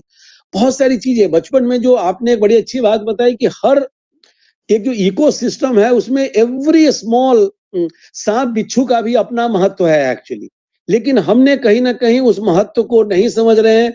मुझे याद है कि जो चीजें गांव में होती थी, मुझे बचपन में, मुझे पता नहीं कितनी बार, 20-25 बार तो मुझे बिच्छू ने काटा होगा एक्चुअली, 10-20 बार तो हमने काम करते हुए सांप को अपने हाथों से पकड़ा होगा। एक शाही होता था, पॉर्कुपाइन बोलते हैं, छन छन आवाज करते हुए चारों तरफ चलता था। एक नेवला होता था, शाम को जैसे ही होता था सियार हमारे गांव के एक किनारे पे हुआ हुआ करना शुरू कर देते थे। आज के दिन में करीब करीब वो सारी चीजें खत्म हो गई हैं। मुझे याद है मैं आंगन में बैठता था और चारों ओर बड़े बड़े ताड़ के पेड़ होते थे, उसपे वल्चर्स होते थे, जो गिद्ध, गिद्ध अब नहीं दिखते हैं। आपको पता है कि नहीं, कितने लोगों को पता है कि भाई गिद्ध जो है वो हमारे यहाँ से अब खत्म हो गए हैं, और उसका भी कारण जो है वो एक कौन सी जो डेक्लोफेन की क्या बोलते हैं, जो कि जैसे पशुओं को प्रॉब्लम हुई तो उसको वो दे दिया गया, उसके बाद उनकी डेथ हुई और वो रह गया उनके बॉडी में, उसको खा खा के 99.9% वल्चर्स जो है हमारे कंट्री से खत्म हो गए। अब लोग कई बार सोचेंगे ठीक है, वल्चर्स खत्म होने से क्या होता है। मेरा तो अपना मानना है कि कोई भी स्पीसीज अगर समाप्त हो रही है तो दिस इज एन इंडिकेशन कि भाई maybe human beings also would not survive for too long, अगर इतने तरह के स्पीसीज गायब हो गए, क्योंकि हर स्पीसीज का अपना अपना एक काम है। अब दे आर ग्रेट स्कैवेंजर्स। पहले हमारे गांव में कोई गाय बैल मर जाता था, उसको हम लोग कहीं फेंक देते थे, उसको साफ कौन करता था? उसको साफ वही गिद्ध करता था, वही वल्चर करता था। वो वल्चर अब खत्म हो गया। आप सोचते होंगे कई बार जैसे होता है ये टर्टल्स होता है या कुछ इस तरह की चीजें नदियों में होती है, कार्निवोरस टर्टल्स भी होता है और वेजिटेरियंस भी होते हैं। कार्निवोरस जो होता है उसका पर्पस यही है कि वहां पे कई बार लोग अधजली लाश जो है वो नदी में फेंक देते हैं या कुछ और डुबो देते हैं, उसको वो साफ करता है। तो all this, everyone has a role entire ecosystem में। हमने कहीं ना कहीं उसको उसका जो बैलेंस है, जो हम बात करते हैं बायोडाइवर्सिटी की इन जनरल, उसकी भी हमें परवाह करने की जरूरत है। आपने एक और बड़ा अच्छा बताया, वो बताया आपने कि जो खेती में जरूरी नहीं, हर आदमी कहता है कि भाई हमारे कंट्री में केवल 50% एरिया में इरिगेशन है, 50% एरिया अनइरिगेटेड है। I do not know how many people know that world over it is the 20% only area which has assured irrigation. When we talk of flood irrigation, 80% area world over doesn't have. Only India, perhaps India and China perhaps have the maximum area under irrigation actually. But हर जगह क्या really flow irrigation की जरूरत है? बहुत अच्छा उन्होंने एक चित्र भी बनाया जहां पे अब चाहे वो मूंग की खेती हो रही होती है, चाहे वो तिल की खेती हो रही है, केवल सॉइल मॉइस्चर जिसको कहते हैं, उस मॉइस्चर से ही वो क्रॉप हो जाती है। हमने तो उल्टा करना शुरू कर दिया, हर जगह हमने गेहूं और धान ही बोने शुरू कर दिए, जहां जो चीज नहीं बोना चाहिए। अब पंजाब में धान की खेती नहीं होनी चाहिए, हरियाणा में धान की खेती नहीं होनी चाहिए, महाराष्ट्र में शुगर केन की खेती नहीं होनी चाहिए, वहां हम खेती भी करते हैं। और जैसा कि उन्होंने कहा हर जगह हमने बोरिंग कर दी है और बोरिंग से हम पानी अंधाधुंध निकाल रहे हैं, रिचार्ज की चिंता नहीं कर रहे हैं। एज ए रिजल्ट अब कुछ दिनों में ऐसी नौबत आएगी कि खेती के लिए क्या, पीने के लिए भी पानी एक्यूफर्स में नहीं बचेगा। एक तो हम निकाल रहे हैं बहुत ज्यादा, खर्चा बहुत ज्यादा कर रहे हैं, आमदनी कुछ नहीं कर रहे हैं, पानी उसमें नहीं डाल रहे हैं। तो वो भी आपने बात बताई, वो बहुत अच्छी बात बताई। तो मुझे तो ऐसा लगा, अब कितने लोगों को कई बार ऐसा होता है ना कि हम जब डेवलपमेंट की जो परिभाषा कहते हैं उसको हमको लगता है कि हम इन चीज की बातें करें, हम गांव को एक स्वावलंबी गांव बनाने की बात करें, तो कई लोगों को ऐसा लगता है कि जिसकी महात्मा गांधी जी ने परिकल्पना की थी, तो लोगों को लगता है कि भाई ये तो रेट्रोगेट स्टेप है, are we going back actually. But I don't think it's going back actually, it is a development, but it is a sustainable development which is very much required actually। तो मुझे तो लगा कि जो चीजें आपने बताई उससे हमें बहुत कुछ सीखने को है। और आपने एक दिखाया। मुझे आपको बुलाने का सबसे बड़ा कारण ये था कि एक दिखाया जाए कि भाई एक आदमी, उस आदमी ने कोई हार्वर्ड से पढ़ाई नहीं की है, वो आदमी किसी IIT में नहीं गया था, उस आदमी ने कोई PhD नहीं की है, लेकिन उस आदमी ने एक ही गांव नहीं, लापोरिया की तो हम बात करते हैं, जैसे हो रहा था कि एक से दूसरा गांव, दूसरा से तीसरा गांव, ऐसे होते होते एक एरिया को उन्होंने, अगर जहां पे बारिश नहीं होती है, सबको पता है कि राजस्थान एक ऐसा राज्य है जहां पे पैसा सबसे कम बारिश होती है, लेकिन वहां पे भी अगर इन्होंने वाटर सिक्योरिटी इंश्योर कराई तो कोई कारण नहीं है कि अगर यही मॉडल हम हर जगह लगाने की कोशिश करें with whatever little modification. So there is no reason की जिसकी हम बार बार बात करते हैं कि इतने शहर हमारे पानी, 21 cities will run out of ground water, ये होगा, अगला विश्व युद्ध जो है वो पानी के ऊपर होगा, ये quotes and all are there कि एक पानी के चलते कितना हमारा GDP हो जाएगा, क्लाइमेट चेंज के चलते हमारा क्या होगा। मुझे लगता है कि अगर हम पानी को रियली समझें, उसका आदर करें और उसको सही मैनेज करें तो कोई कारण नहीं है कि हमें ऐसा दिन देखने को मिलेगा कि हम पानी की एक बूंद के लिए तरसेंगे। तो मैं तो लक्ष्मण सिंह जी का बहुत बहुत आभार प्रकट करना चाहूंगा।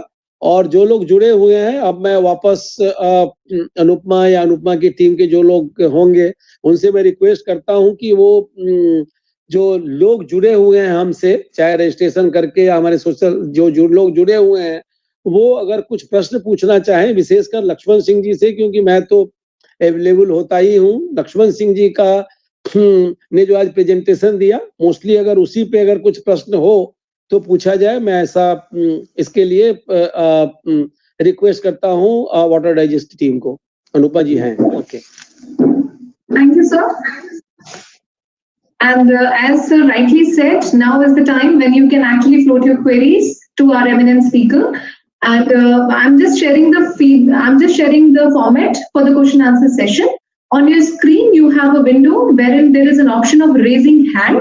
Please, if you have any query, please raise your hand. Your name will be called, and then you can unmute yourself, introduce yourself, and put forward your query. आपके कंप्यूटर पे there is a screen जहाँ पे आप hand raise कर सकते हैं. In case you have any query, please raise your hand. आपको unmute किया जाएगा. आप अपने को इंट्रोड्यूस करिए और अपनी क्वेरी फ्लोट करिए. So we are now officially open for question answer session. Please. I request Mr. Abhishek Kar, you may please ask your query. Thank you. Hi, sir. My name is Abhishek Kar, and I'm an independent consultant from Delhi in the water industry. My question is commonly addressed to the panel. What reforms do you think the metropolitan lifestyle requires to satiate the urgent need for water conservation, and what role do you think rainwater harvesting plays in it?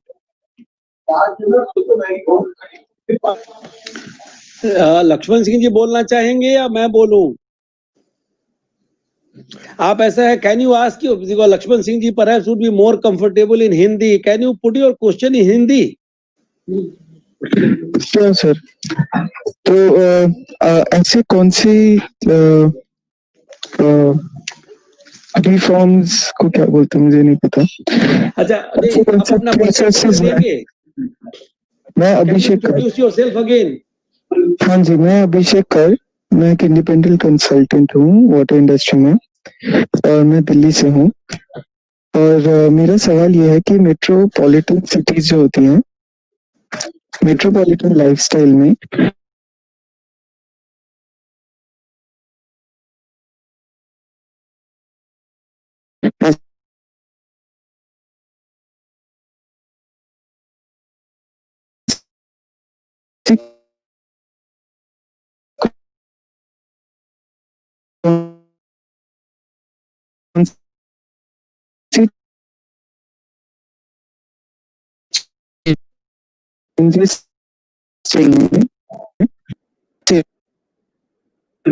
वो ये जमीन को खराब करती है और पानी को खराब करती है.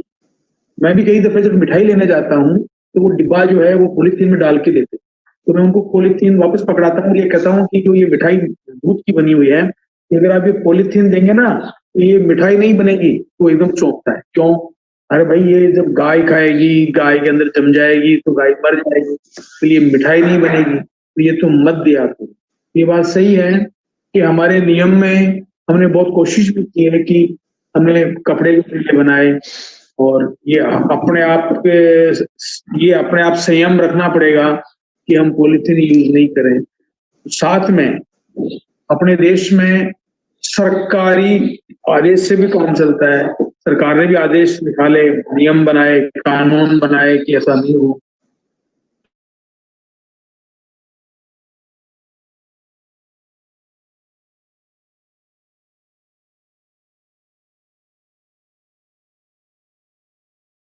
लेकिन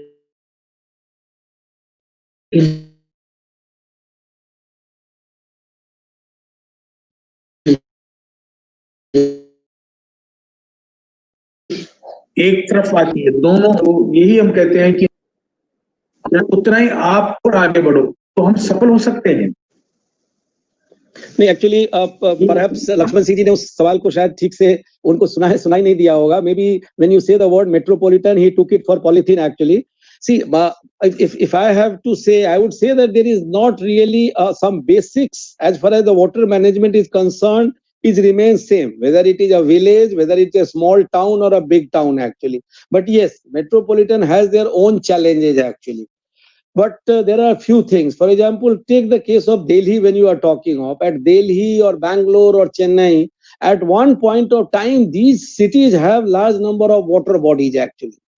But over a period of time, since we did not take care of these water bodies actually, whether it's Bangalore was called a city of lakes at one point of time. Of course, a lot of work is now being done for revival of those lakes actually. So all these, perhaps Delhi has more than 1,000 water bodies actually. Now you don't find those water bodies. तो जो बारिश होती थी, बारिश का पानी कहाँ जाता था?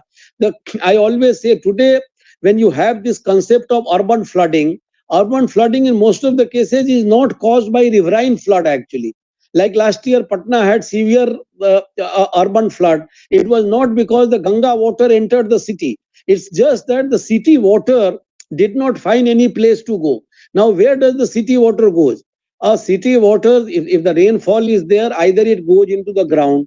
Now, we do not allow any, because our concept of development is just construction and concreting. So we concrete everything, so we do not allow the water to percolate down the ground. So groundwater doesn't get recharged. Secondly, this water used to flow to some water bodies actually. Now those water bodies either have been silted up, have been encroached upon, some property has come upon that, and the channels which used to take water to that water body, the channels have either been encroached upon, or when you do some construction, for example, you do a road, you do not account for the fact that water used to flow from that area actually. So one should, so one is that, for example, let's say a water body, there is no reason why any city should not rejuvenate all its water bodies. Rainwater harvesting, in my opinion, is equally important, but rainwater harvesting is not necessarily only a rooftop rainwater harvesting actually. There is so much scope for rainwater harvesting, whether it's a government building, go to any place you go to the airport, you go to the stadiums. I earlier have talked that at one point of time, I remember last year, there was a PIL was filed that when people in Chennai are not getting water, how the water is being allowed to for use of the turf, of the cricket turf actually. Now, how much water can be harvested by one, let's say, a stadium? It would be huge actually. Similarly, we have universities, we have, let's say, Delhi IIT or JNU or DU or whatever. So every place there is so much scope. But yes, in my opinion, compulsorily, there should be a rainwater harvesting. Today, law is there. Housing and Urban Affairs Department has said that if your house is of certain bigger than certain size plinth area, then you have to have rainwater harvesting. Chennai at one point of time did compulsorily rainwater harvesting even in existing buildings actually. So rainwater harvesting does play an important role. Of course, in cities, there are many other things in a city like Delhi, because there is so much of a non-revenue water actually, there is so much water losses. So there are a lot which can be, city like Delhi, Bangalore today has 100% kind of a metering. In Delhi, we don't have 100% kind of metering. So we do not know whether a person in a city, we are supposed to consume 135 LPCD. Many of the households in Delhi consume something like 4,000 or 5,000, 400 or 500 LPCD actually. So there are some basic, in my opinion, principles of water conservation applies to the cities also. But then for cities, there are to be some more specific things which many cities have done. Surat, for example, gives a good some 80% or 90% a subsidy for construction of rooftop rainwater harvesting. But they are also earning a lot of money by basically treating their wastewater and selling that wastewater to industry or something. And so there could be a lot of things which can be done in the city. As an independent consultant, you could perhaps do a lot of things. Thank you very much. Now I request Mr. Bal Chandra Prakash ji, you may please ask your query. Thank you madam. सभी को नमस्कार। मैं जवाहर नवोदय विद्यालय मुजफ्फरनगर से बोल रहा हूँ। मैं social science teacher हूँ यहाँ पे। मेरे दो सवाल हैं, बड़े सिंपल। एक ये है कि जो पश्चिमी उत्तर प्रदेश में मुजफ्फरनगर के आसपास बहुत ज्यादा पेस्टिसाइड का यूज होता है, बहुत ज्यादा फर्टिलाइजर का यूज होता है, और उसके साथ साथ नहरों का पानी है। हमें इस बात की आशंका है कि आने वाले समय में यहाँ पर एक बड़ी त्रासदी हो सकती है। दूसरा सवाल यह है कि जहां पे पूर्वी उत्तर प्रदेश, बिहार और दूसरे क्षेत्र जहां पे बहुत बाढ़ आती है, उन बाढ़ को नियंत्रित कैसे किया जाए। जल मंत्रालय के पास इसका समाधान होगा। पहले हमारे राष्ट्रपति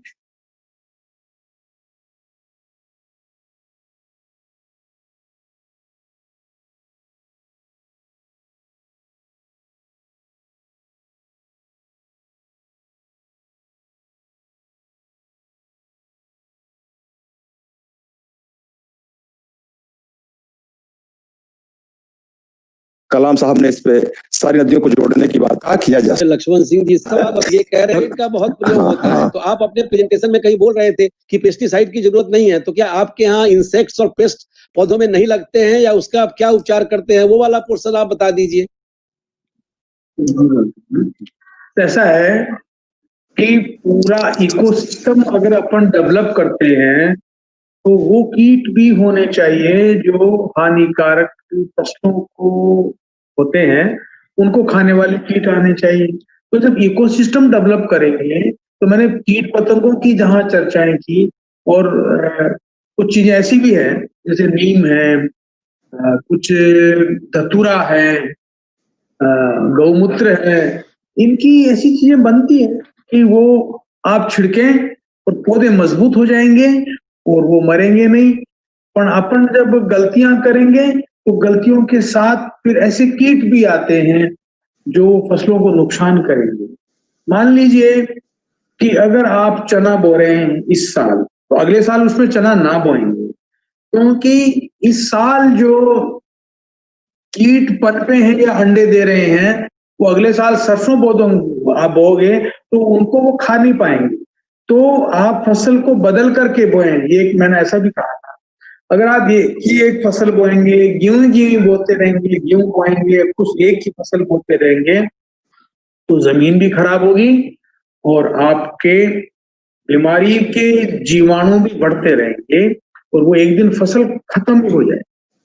और फिर आप नेचर को विकसित करिए, लेकिन सामूहिक रूप से होगा वो।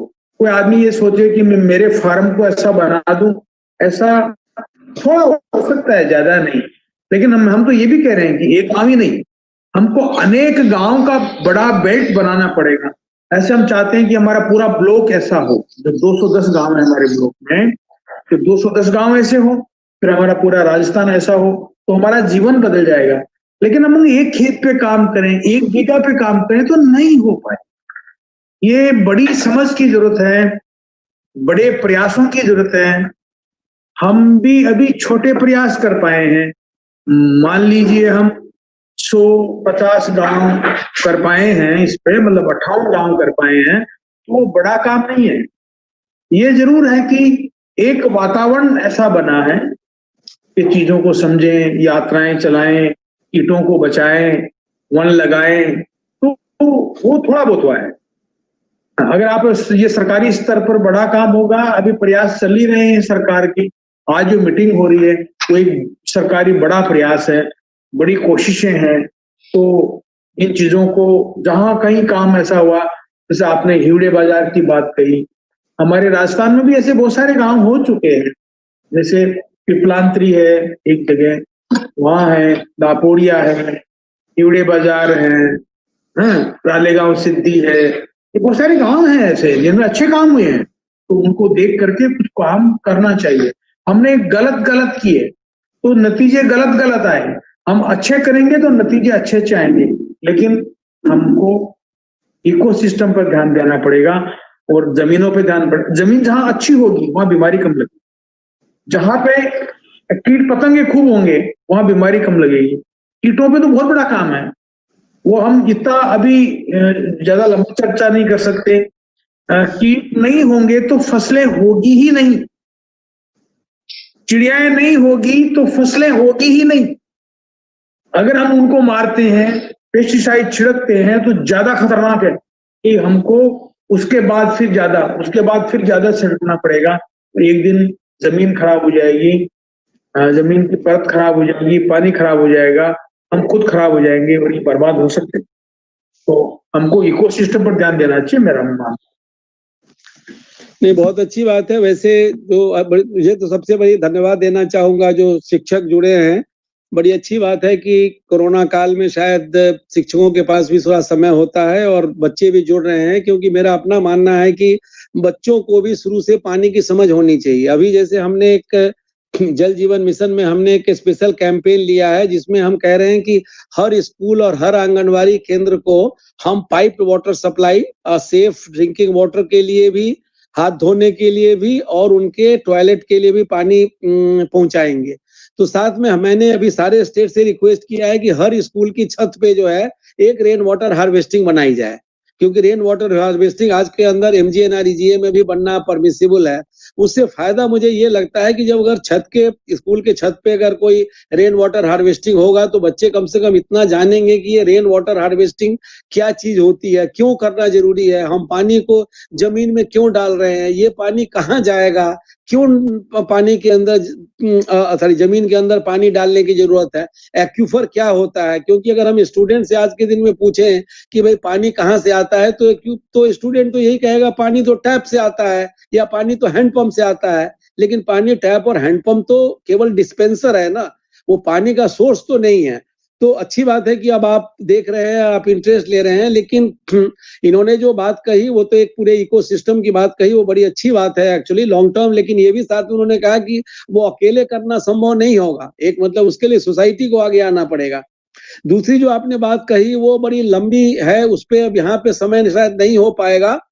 जो आपने कही कि इंटरलिंकिंग और रिवर्स की बात की, बाढ़ की बात की, अब ये बहुत बड़े विषय हैं, लेकिन मेरा कुछ अलग टेक होता है। मेरा ये अलग टेक है कि देखिए, बाढ़ आते रहे हैं और बाढ़ आते रहेंगे।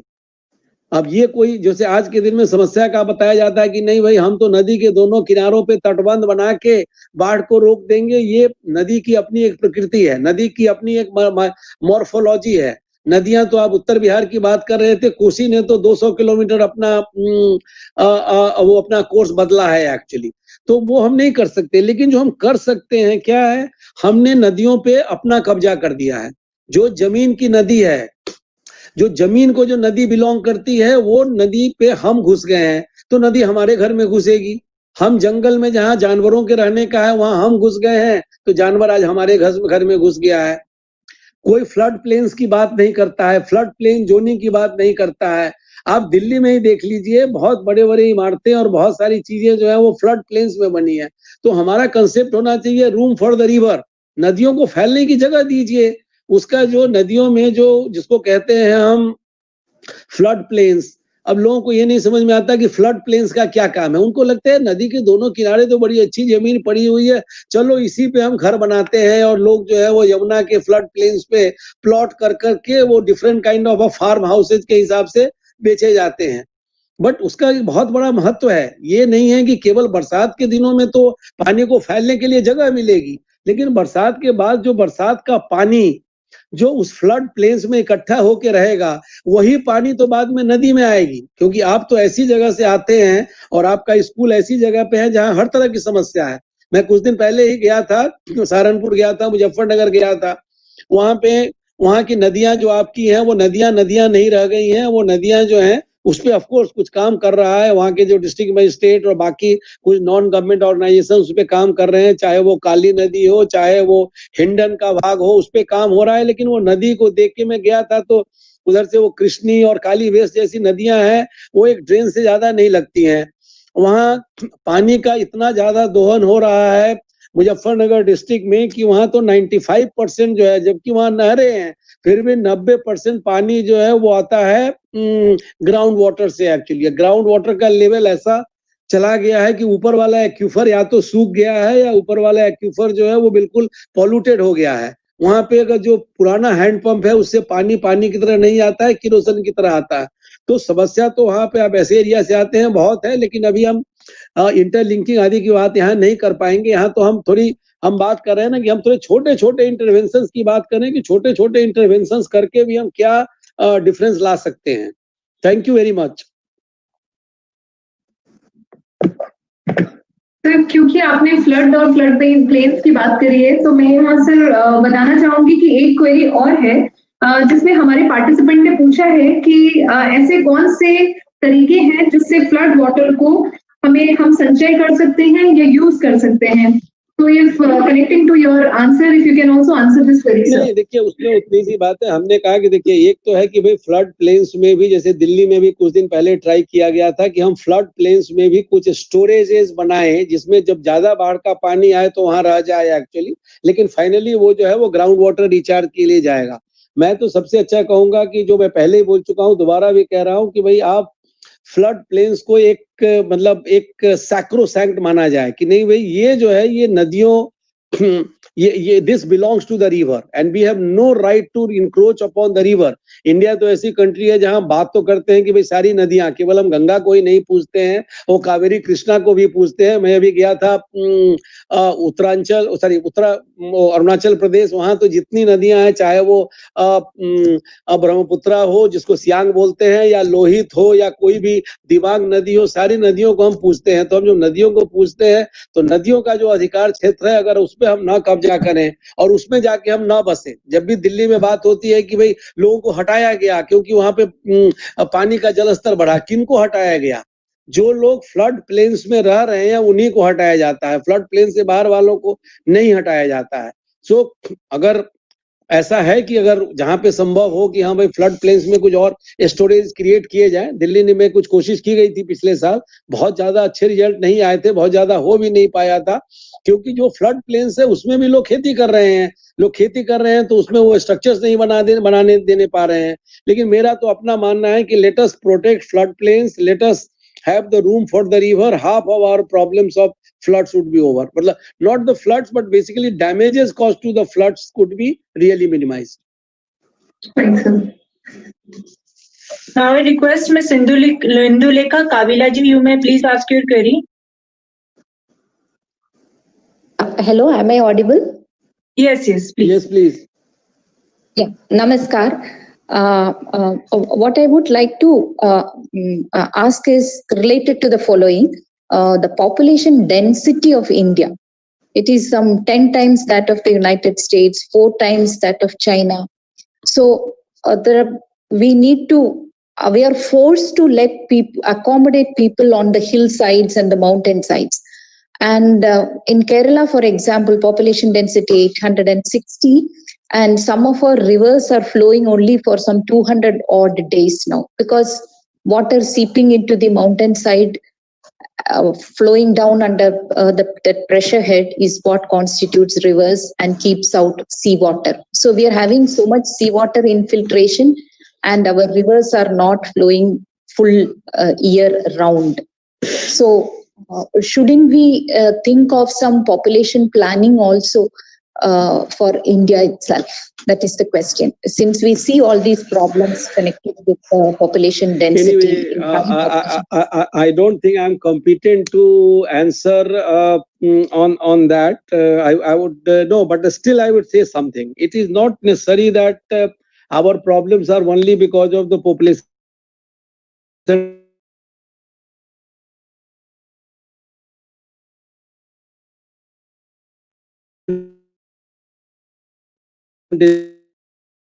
high.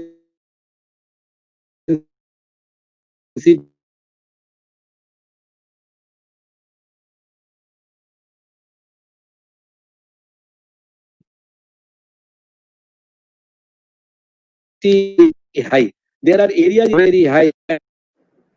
This kind of rain once actually. So during monsoon season, almost every river comes under a spate.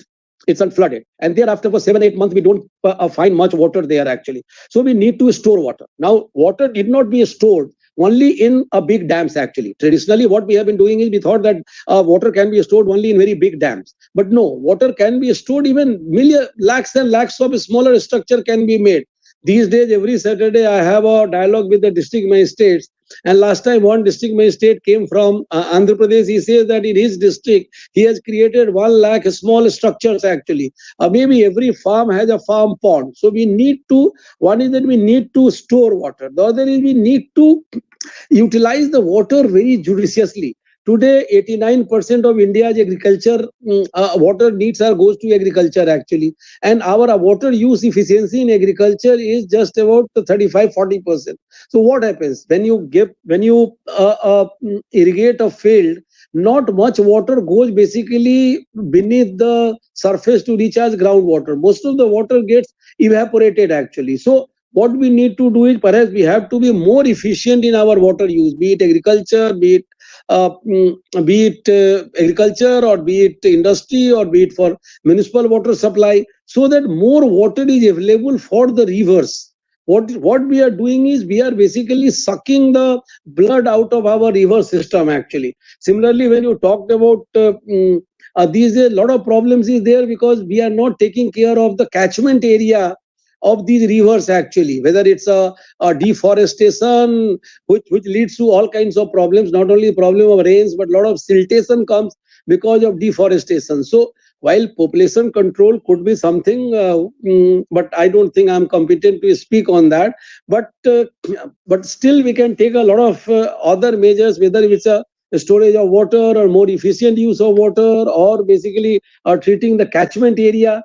A lot of people feel, in fact, a lot of people come to me and say, sir, so much water is flowing into the sea actually. Certain water has to flow to the sea. Unless we allow water to flow to the sea, the problems which just now you said, there would be a lot of saline ingress actually, and which is happening right now in some of the places, mainly because we are trying to utilize every drop of water in the land, and we do not want any water to flow to the sea. Okay. Now I request Mr. Sharad Jain ji, you may please ask your query. Sharad Jain ji तो उत्तर देंगे. शरद जैन जी प्रश्न क्या पूछेंगे? नहीं sir, नमस्कार. लक्ष्मण सिंह जी को भी नमस्कार. आपने बहुत अच्छा यहाँ पे एक हमको विचार रखे. मेरा एक छोटा सा सवाल है लक्ष्मण सिंह जी. आपने जो चित्र दिखाए तो कहीं पर तो आपने बड़े तालाबों का विकास किया है और कहीं पे छोटे छोटे चौके हैं. और जो चौका सिस्टम है, मुझे लगता है कि ये छोटे छोटे तालाब एक सीरीज में है. तो मैं ये जानना चाह रहा था कि कैसे आप ये डिसाइड करते हैं कि कहाँ पे बड़े तालाब होंगे और कहाँ पे छोटे चौके होंगे. और ये चौका सिस्टम क्या आपने इसलिए डेवलप किया है कि पानी की डेप्थ कम हो और इवापोरेशन, मतलब डेप्थ ज्यादा हो और इवापोरेशन लॉस कम हो, तो ये भावना है इसके पीछे या कोई और भावना है? बहुत बढ़िया. ऐसा होता है कि जहाँ पे एक जैसे घास के मैदान बनाने, तो एक तो उपजाऊ भूमि हो, वहां चौके बनेंगे.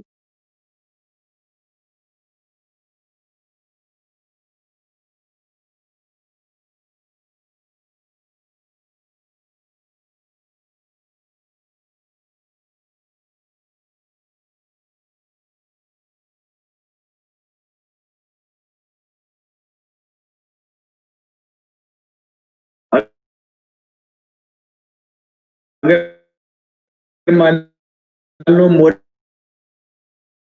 हो जाए, मॉइस्चर नीचे में पानी आएगा. पत्थर की चट्टानें, हमारे यहाँ पत्थर की चट्टानें करीबन 40 फीट तक है, 50 फीट तक है, वहां तक पानी बैठ जाता है.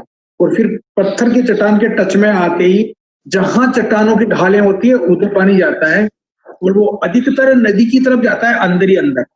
जैसे ऊपर चलता है पानी वैसे ही नीचे चलता है।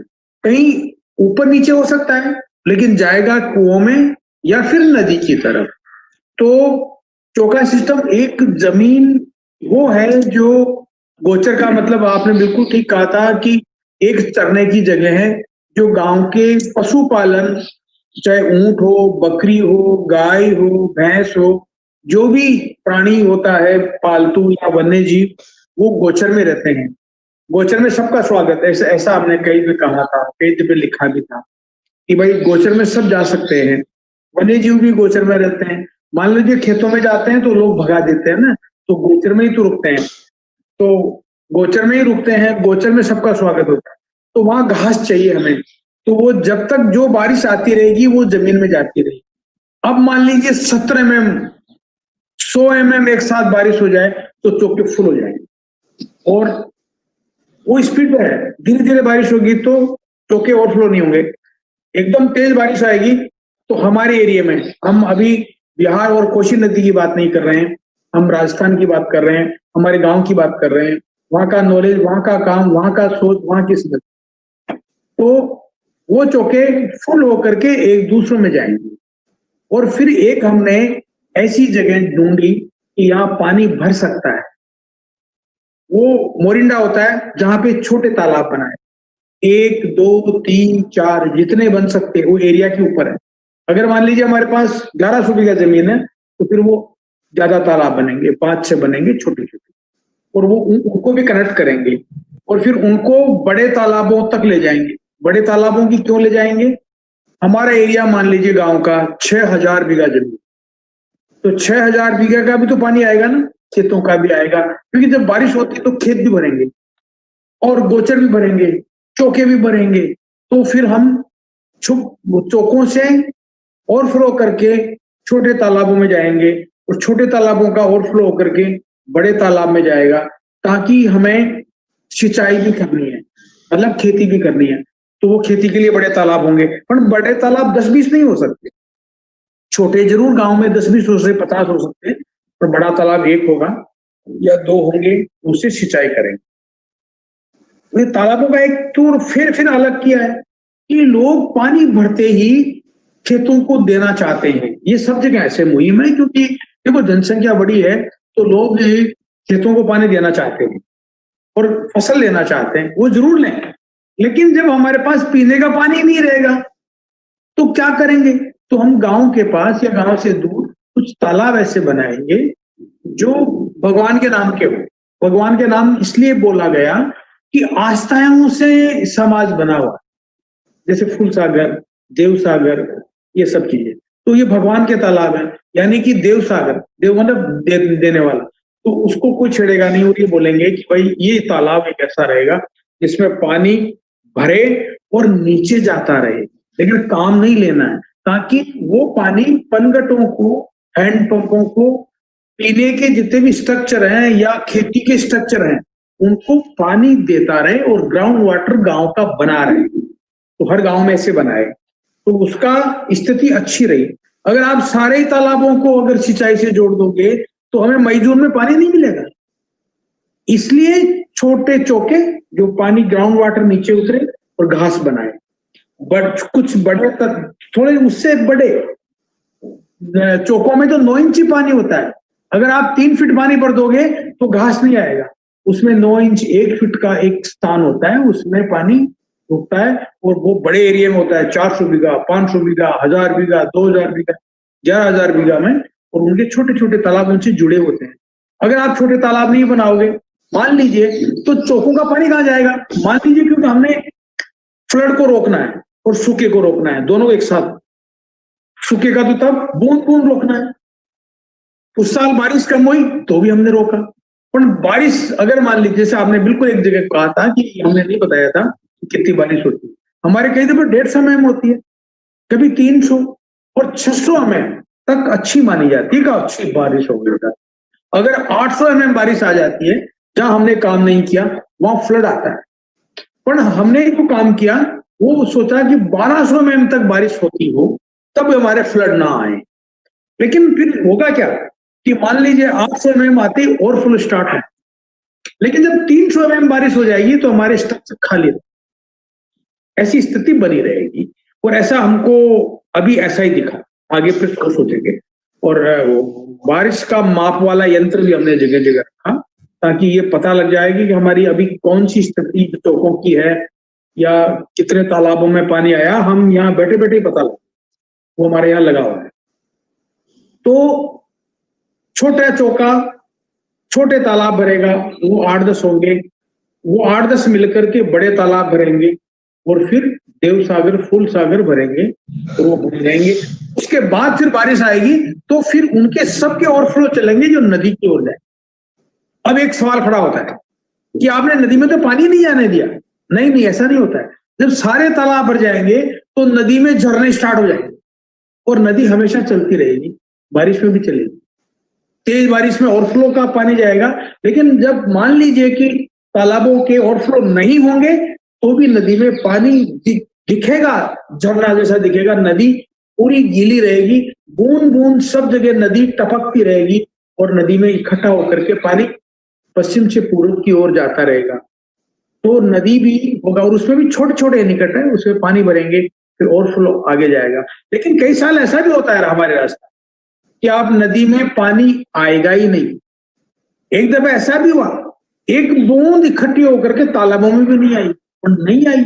वो हो सकता है कि 10 साल में 1-2 साल ऐसे हो, लेकिन हम झेल लेंगे क्योंकि हमारे ग्राउंड वाटर पहले से अच्छा है और उसको बिगाड़ते। इसलिए हमारे कुओं में पानी होगा, हमारी खेती होगी, हमारा चारा सब होगा। ये मेरा बहुत अच्छा आपका सिस्टम है साहब। ये इसमें डिस्ट्रीब्यूटेड स्टोरेज वाला भी कॉन्सेप्ट है और प्रायोरिटी वाइज एलोकेशन भी है कि सबसे पहले पीने का पानी, फिर खेती का पानी, फिर जो बचा हुआ पानी नदी में जा रहा है। और इस सबको आपने जो पर्यावरण और जनता के साथ जोड़ा है, आपका बहुत सराहनीय प्रयास है। धन्यवाद। अब जिस धरती पे रहना है, जिस गांव में रहना है, उसको ऐसा बना के ही रहेंगे। वरना मैंने ये निर्णय लिया था, इसको ऐसा ही बनाना है, वरना हमको गांव छोड़ना पड़ेगा। तो हम फिर जब गांव क्यों छोड़ेंगे, फिर बनाएंगे ही बनाएंगे। हाथ है, दिमाग है, आंखें हैं, लोग हैं, तो हम इस काम को आगे से हम करेंगे और लोग हमारे साथ जुड़े। और नहीं जुड़ेंगे तो उनको कैसे भी मनाएंगे, घर जाके मनाएंगे, वहां खाना खा के मनाएंगे, प्यार से मनाएंगे। और हमारे गांव है तो फिर उनको डांट के भी मनाएंगे, यार तुम गांव में रहते हो, तुम्हारे पानी नहीं है, वो नहीं है, क्या होगा, बच्चे पढ़ते नहीं है, खेती हो नहीं रही है, क्या करते हो, चलो हमारे साथ, तो कहना ही पड़ेगा। बड़ी अच्छी बात है। आपने, अब हमारे ख्याल से समय भी खत्म हो रहा है, तो सबसे अच्छी बात है कि आपने अभी भी बताया 2-3 चीजें। एक तो आपने सबसे पहले बताई, कई बार क्या होता है कि कोई नॉन गवर्नमेंट ऑर्गेनाइजेशन काम करता है तो वो खाली यही बात करता है कि सरकार तो कुछ कर नहीं रही है, इसलिए हम लोग ही बस कर रहे हैं। तो आपने एक बड़ा अच्छा पहले ही बताया कि नहीं भाई, सरकार और जो चाहे वो गैर सरकारी संस्थाएं हैं, उनको एक साथ जुड़ना चाहिए। बिल्कुल। दूसरी बात आपको दूसरी बात है कि ट्रेडिशनल नॉलेज तो आपका है ही है, लेकिन आपको टेक्नोलॉजी से भी कोई परहेज नहीं है। जैसे आज हम बात कर रहे हैं कि पार्टिसिपेटरी ग्राउंड वाटर मैनेजमेंट में गांव के लोग ही मेजर करें कि उनके यहाँ कितनी बारिश होती है, गांव के लोग ही देखें कि यहाँ कितना पानी बह के जाता है, कितना पानी जमीन के नीचे रहता है, वो ही एक वाटर बजटिंग करें कि हाँ हमको पानी कितना मिल रहा है, कितना हम खर्चा कर रहे हैं। वाटर सिक्योरिटी प्लान गांव के लोग ही बनाए। तो उसके लिए आपने जैसे कहा कि अलग अलग जगहों पे आपने हर जगह वो इंस्ट्रूमेंट्स भी लगा रखे हैं वाटर के लेवल के लिए, तो वो भी एक बड़ी अच्छी बात है। और तीसरी सबसे बड़ी अच्छी बात जो आपने बताई कि भाई देखिए, अब हमारे माननीय प्रधानमंत्री जी हमेशा कहते हैं कि पानी तो ऐसा विषय हो गया है कि पानी is too important things only to be left to the government. Actually water should be made everybody's business. तो आप जैसे आपने कहा कि कैसे आप कम्युनिटी को चाहे फुसला के, डांट के, जैसे भी हो, बट और एक बार अगर आपकी अपनी क्रेडिबिलिटी एस्टेब्लिश हो गई है, जब लोगों को रिजल्ट दिखने लगा है, तो मुझे लगता है कि आप कम मेहनत करेंगे तब भी लोग आपके साथ जुड़ेंगे। तो मैं अब ज्यादा नहीं समय लेना चाहूंगा। एक तो पहली बात आपका धन्यवाद करना चाहूंगा, बाकी जितने लोग जुड़े हुए हैं आज हमारे इस प्रोग्राम से, मैं सबका धन्यवाद करना चाहूंगा। विशेषकर मैं धन्यवाद करना चाहूंगा क्योंकि मैं देख रहा हूं कि कई सारे हमारे, जब से हमने स्कूलों की कोशिश की स्कूल के शिक्षकों को और छात्रों की जोड़ने की। हो सकता है कि द स्टूडेंट्स सारे लोगों को सारी बातें समझ में ना आती हो, कोई बात नहीं, अगर कुछ बातें भी समझ में आती है, अगर वो समझने लगे हैं कि नहीं भाई पानी हमारे लिए बहुत बड़ा इम्पोर्टेंट चीज है और हम पानी को हमें मैनेज करना चाहिए, अगर विद्यालय यही करे कि नहीं भाई हर स्टूडेंट्स यही डिसाइड कर ले कि हम कल से हम रोज दिन 1 लीटर पानी बचाएंगे, चाहे वो नहाने का पानी हो, चाहे वो पीने का पानी हो, जिसका भी हो, अगर वो 1 लीटर पानी ही बचाएगा तो हमारे कंट्री में तो पता नहीं 15 लाख की कितने विद्यालय हैं और उसमें कितने स्टूडेंट होंगे, तो कितने लाख लीटर पानी बच जाएंगे। तो मेरा विशेष जो है special thanks basically to the teachers who are mainly from Kendriya Vidyalaya and I think also from Navodaya Vidyalaya and as well as to both the organizations जिनको मैंने रिक्वेस्ट किया और उनके रिक्वेस्ट के बेसिस पे आप सब लोग जुड़ रहे हैं। एक्चुअली ये कोई आपके लिए कंपल्सरी चीज नहीं है, लेकिन आप जुड़ रहे हैं तो बड़ी अच्छी बात है। And lastly I would like to thank the organisers which is basically National Water Mission. Ashok has to leave because of some emergency, but Ashok is not there, but his team who has been organizing this event since last March, and to Water Digest, because Water Digest has been Anupma and entire team, I would like to thank you. Thank you very much for being with us.